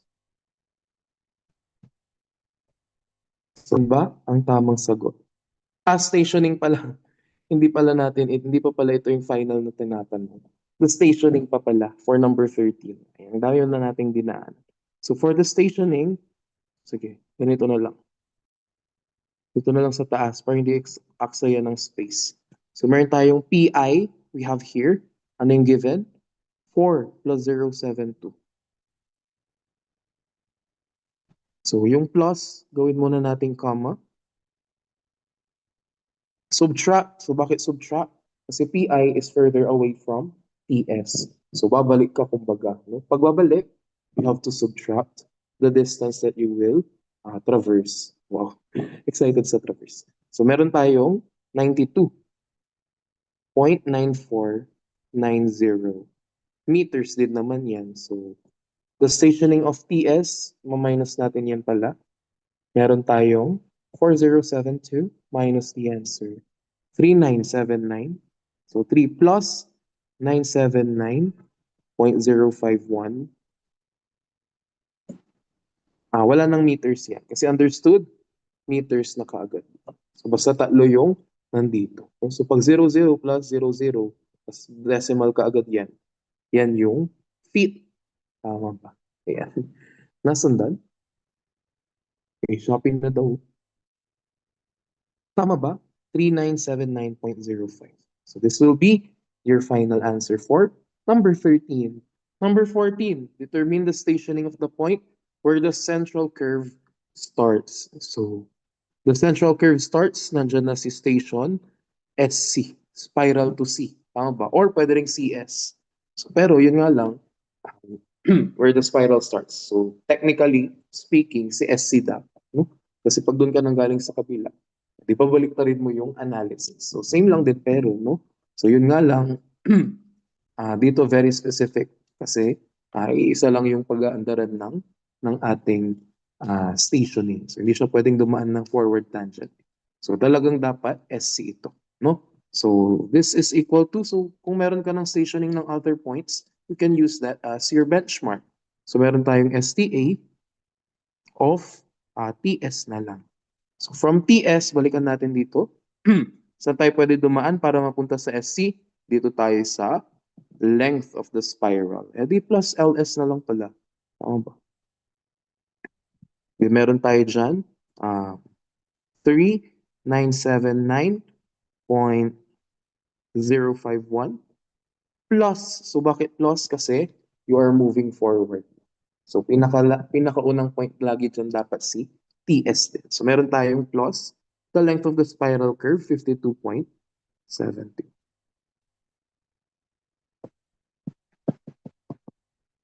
4 plus 031.761. 0. Wala ng meters. So nalalagay ko pa rin si meters. So anyway, that will be our stationing for station SC. Sunod ba? So next, determine the total length of the curve. So the total length of the curve, so dito no, hindi natin alam kung length of the spiral curve or length lang ng curve mismo na simple curve, or pwede rin naman i-total yung tatlo, no? So I think yun ang tamang sagot dito, no? So I know pag ito total mo na yung buo kasi total length of the curve, di naman yung specify na spiral or simple. So let's try first to assume that what we are being asked for is yung total length of talagang mga curve ninyo. So the total length, kunin mo yung LS, yun yung unang LS here, and then ito, yung LS na ito, plus mo yung L dito, ayan. Diba L yan? Tapos LS again here. So huwag kang dadaan dyan sa may simple curve na extension, no? Eme-eme lang yan. So ano lang siya, para ma-visualize kung ano si theta is. No? So, ayan. So dalawang LS therefore, and then isang L. So plus yung L plus another LS kasi symmetrical lang siya. So meron tayong 52.71. So solve muna natin si L. Meron naman tayong RC. Tama ba? So meron naman tayong RC. So gamitin natin yung 300. Meron tayong I sub C. So kailangan pala natin ng I sub C. Diba? So yung I sub C, kung naalala ninyo yung formula, I sub C plus dalawang spiral angle hanggang dun sa dulo, yung may subscript na S. This constitutes our IS. Tama ba? So dyan masosolve si IC. Kasi kailangan yung total length ng simple curve sa gitna. So kailangan mo lang si IC. Di ba central angle ang kailangan sa length ng sa length ng mismong curve sa simple curve. So kailangan natin dyan si LS. IC. Sorry, si IC. So to solve for IC, solve muna natin si theta therefore. So mamaya na pala yan. So solve muna natin si theta. Yun nga lang, may subscript ng S. Ibig sabihin, dun ka na sa dulo ng spiral. No? So meron ka ditong 3. Di ba? Sabi natin kung i-derive mo ito, yung numerator, yun na yung formula for theta. So 3L squared over 6RC. Tapos huwag mong galamin yung ilalim. 6RC LS. So kung titignan nyo, di ba, yung iba, L squared, LS, wait lang, L squared over 3, 2, sorry, 2RCLS. So yan yung formula nila ng iba sa theta. So ako, ang ginawa ko na lang, dinerive ko yung taas, pares lang din naman. Tama ba? So meron tayong 3. Kung ito ay naging S, kailangan nasa dulo ka na. Ibig sabihin, yung length na na-cover na ninyo would be the total length of the spiral curve. Ayan. So, sige, 3 times yung LS, 52.71. Square mo na lang yan, divided by 6 RC LS. So, you can cancel this out. So, yung ibang formula, iba pa yung formula para sa theta S. So, ganyan na, di ba? Para hindi mahirap. So, meron ka 52.71 over 2 times 300. 0.0878. Sama na natin si 5. So 5 decimal places. So this is in radians. Kapag walang naiwan na unit para sa isang angle kasi siya, automatic that will be in radian units, no? So parang pag na-cancel out lahat ng units, tapos ang hinahanap is angle, yan. Ibig sabihin, unitless yung angle, tama ba? Pero hindi siya truly unitless. Pag unitless ang lumabas sa angle, always in radian mode yan. Alam nyo ba yun? So anyway, so let's now solve for L. Meron tayong Ah, sige, convert muna natin ito into degrees para hindi mahirap. So meron tayong pi rad sa baba, 180 degrees. Kasi yung I, so isosolve po pala natin si IC. So solve for IC. Dito na lang.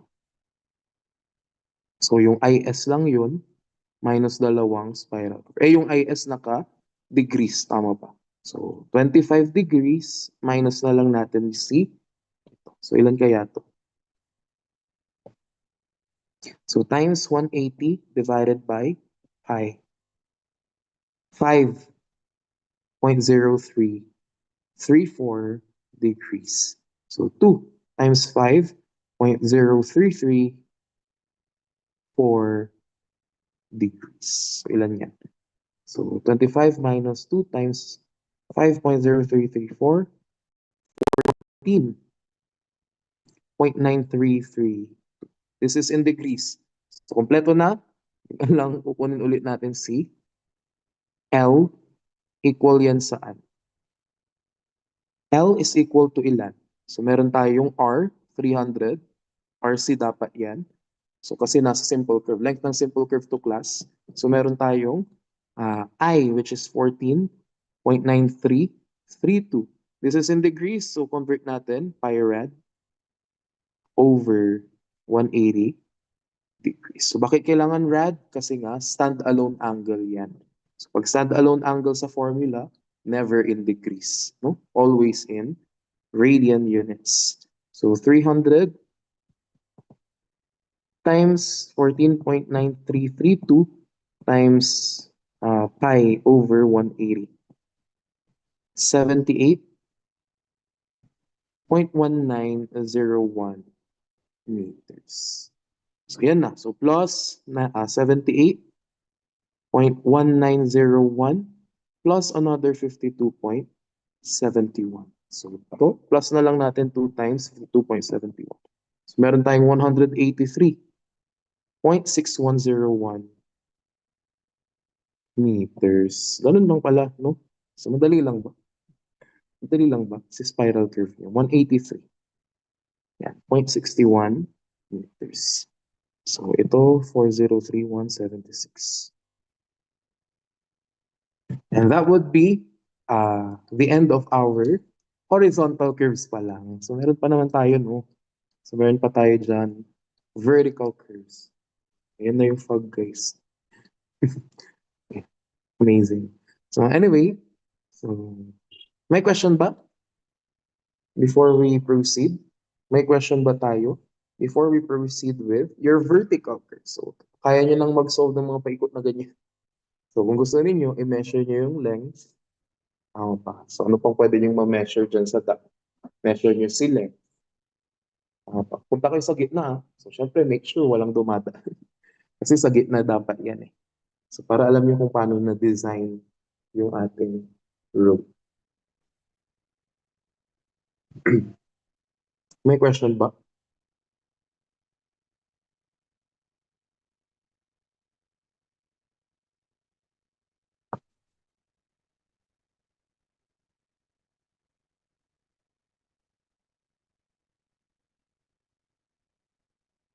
Ayan.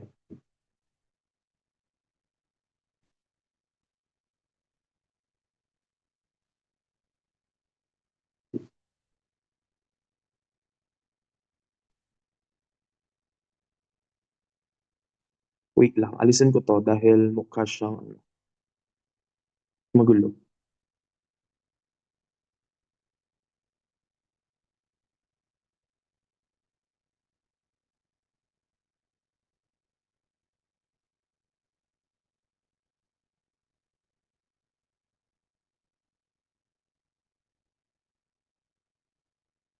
Wala pa rin. Wala pa rin question, guys. So, I think, no, let's proceed na lang din with your vertical curves. So, pagdating sa vertical curves, paano itsura? Gumagan ganyan siya. So, nandito na yung summit curves. Actually, nahahati siya sa dalawa, no? So, and ang analysis natin for the vertical curves are parabolic sila in nature, no? Pero theoretical lang naman siguro. So, pero kung kaya naman gawin in actual, why not, di ba? So, pero theoretical na analysis would be parabolic in nature siya, no? So, parabolic siya theoretically. So, lahat ng concept sa parabola you can use dito sa analysis natin ng yun nga lang, medyo ano na siya, no? Medyo kakaiba na rin siguro. So anyway, so let's now analyze kung ano yung difference niya. So yung unang difference nila, pag nagme-measure kayo ng distance, take note ng horizontal distance, yun na rin ang susundin ninyo for your stationing. So mas madali ang stationing dito. Hindi ka dadaan sa curve kasi hindi mo nakukunin yung length ng curve dito. Bihira na ipakuha yung length of curve dito. So anong gagawin? So yung andar mo horizontally, nandun na yung mga station. No? So, kasi yung kanina horizontal curves, kaya talagang gumaganon ka. Yung andar kasi nun horizontal. So, ito kasi ang andar ng curve nyo, patayo or pa-vertical, pa ganyan, or sag curve. So, yung andar nyo pero horizontally, parehas lang. No? Kaya ang stationing siguro, along the horizontal palagi. So, ilagay natin dito, ang stationing along the horizontal palagi.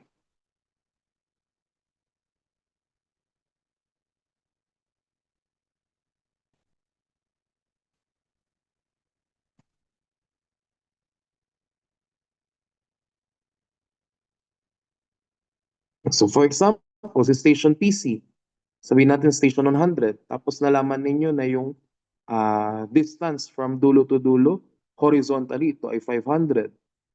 Ito ay 500 kasi symmetrical. So ang stationing ng PT, automatic, kahit hindi nyo na isolve no, sa calculator, 1 plus 1,000 yun na lang yun. Station, 1,100. So, ganun lang. Ang ibig kong sabihin dito sa stationing is along the horizontal only. So, ganun lang. So, walang problema sa stationing dito ha. Kasi horizontal lang yan. So, ang problema dito, kung paano nyo malalaman yung highest point. So, kasi syempre may elevation na, no? Na involved dito. So, elevation ang involved dito ngayon, no? So, kasi tataas or bababa. So, yung first case natin, si symmetrical parabolic curves.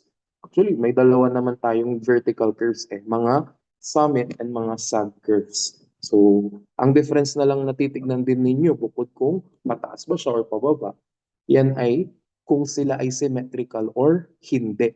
So, para masabi nating symmetrical ang isang parabolic curve, kailangan yung PI, yan o, kailangan yung PI, the point of intersection of the back tangent, so meron pa rin tayong back tangent dito, the back tangent and the forward tangent, dapat mag-intersect sa gitna nung horizontal distance between PC and PT. So take note, ang pag-measure na rin ng length, take note ang length ng ating vertical curve ay horizontal na rin. So kung tinanong gaano ka, 'di ba? Gaano kahaba dapat yung curve, dapat ganito. Ganito ang pag-measure niyo natin. So from this point to this point, horizontally. So ang total length na ang curve kung ganito yung setup niyo, take 500, 1,000, no? 1,000 ang length ng ating vertical curve pag ganito. So length ng vertical curve, horizontal. Kaya ayan no, L over 2 na yan, L over 2 na yan. Pero kung ang pinapatanong, yung length mismo ng curve, ito, parabola na lang. So, calculus kung gusto niyo mag-calculus. So, kung gusto niyo mag-approximate, ganito lang yun. Punta ka sa summit curve, kunin mo yung distance na yan. Approximate to guys, no? Tapos kunin mo yung approximate distance na. Ganyan. Kasi very minimal lang din naman yung grade difference nila. So anyway, so ang solution na natin dito para wala kayong masyadong formula, ang solution natin dito ay using your grade diagram. So pag sinabing grade diagram, para lang siyang moment and shear diagram ninyo. So yun nga lang, instead of the shear forces na na-experience ng ating member, moment na na-experience ng inyong member, pagdating sa beams, for example. Dito naman, yung grade na na-experience ng isang member. Pag sinabi namang grade, yung grade na sinasabi dito, yun lang actually yung slope. It represents the slope of the tangent lines. Nasundan ba? Yan o, yung G1 tapos yung G2. So take note nga lang din dito na kailangan alam ninyo kung anong itsura ng positive slope tsaka ng negative slope. So minsan kasi ang ibibigay na lang, the back tangent has a grade of ganito, positive 5%, sabi dyan. And the forward tangent has a grade of negative 2%. So alam nyo dapat ang itsura ng positive sa negative na slope. So kapag ang slope or ang line ay increasing to the right, positive ang slope dyan. So ibig sabihin positive ang grade din. No? So if a certain line slopes downwards to the right, yan na yung negative slope. So para alam ninyo. So dito, applicable pa rin kung titignan niyo yung back tangent, forward tangent, dito siya sa taas, no? Dito siya nag-intersect. Kaya yung curve na magdudugtong doon sa dalawang points kung saan niyo kinuha yung dalawang tangents na nag-intersect na yan, doon siya lumapit, no? 'Di ba sabi natin, concept yan palagi ng curves. Kung may dalawang points ka diyan na pagdudugtungin ng curve, kunin mo yung slope diyan sa dalawa. Kung saan nag-intersect yung tangent line na yan, doon lalapit yung curve ninyo. So doon siya magko-curve. So kung nasa baba yan, pag ganyan, edi sag curve, tama ba? So mga ganun. So anyway, ayan. So pagdating sa symmetrical parabolic curves, ito madali pa ito kasi titignan mo lang yung grade ng tangent dyan, ibig sabihin yung slope niya, i-plot mo lang siya dito. So kung positive, edi nasa taas. Kung negative, edi nasa baba. So negative ito kasi kung titignan niyo, siya ay downwards to the right. Di ba? Yung G2, ayan, downwards to the right. Yung forward tangent nila. So negative yung G2 nila. Ito positive yung G1 lang. So i-plot mo lang. So i-plot mo lang siya na nakaganyan. Pag symmetrical, automatic yan. Connect dyan. Dyan sa ating grade diagram. Automatic connect lang ng iisang line. Yun na yung grade diagram niyo. Di ba? Nakabuo ka agad ng grade diagram. So madali kasi yung solution na ganito. No? So para hindi kayo mahirapan. So syempre, this is slope kasi. So this diagram represents the slope of the tangent lines na nandito sa ating vertical curve. So ibig sabihin, kung ang slope ay 0, ibig sabihin lang nun, maximum point. Tama ba? So kaya, pag titingnan ninyo, yung maximum point, katapat niya yung highest or maximum point din siya, the summit point ng ating vertical curve. So kung yan ay subcurve, katapat niya yung lowest point naman. Di ba maximum or minimum points have slopes equal to 0. So yeah, so slope equal to 0. Yan. Tama ba? So ayan. So madali nyo pang mahanap, di ba? Kunin mo lang yung location ng point na yan kung nasaan 0. Di ba? Nag-intersect yung ating grade diagram sa ating 0 dun sa horizontal line na yun. Yun yung 0 grade. Sabihin, nandoon si highest point niyo or si lowest point niyo. Nasundan ba? So yun lang naman kailangan yung tandaan dito. Tapos yung stationing pala, yung stationing, walang problema palagi yan, no? Pag stationing, yan ay horizontal. So kung binigay yung stationing ng PI, sabihin natin station PI is at station 100. Tapos ito ay 100. Yan. So ibig sabihin, pagpunta mo ng station PC, di ba, babalik ka kasi. Ito pa rin ang reference ng mga point natin dyan. Dapat yan yung pinakaunang point na malaman ninyo. So station 100 si PI, 100 meters away yun from PC horizontally. So ang station ng PC, station 0. No? So 0, 0, 0. 0 plus 100 pala dapat. 0 plus 0, 0, 0. So siya yung origin point ninyo. Nasunod ba? So yun ang stationing. So ang problema nyo ngayon dito, hindi na ang stationing, yung elevation. So paano natin kukunin yung elevation? So tignan mo lang yung grade diagram. So bukod sa malalaman mo kung nasaan yung highest or lowest point ng ating vertical curve, makikita nyo din dyan actually yung difference. So ayan, yung area na tinutukoy dyan, yung C na tinutukoy dyan, yan yung difference in elevation.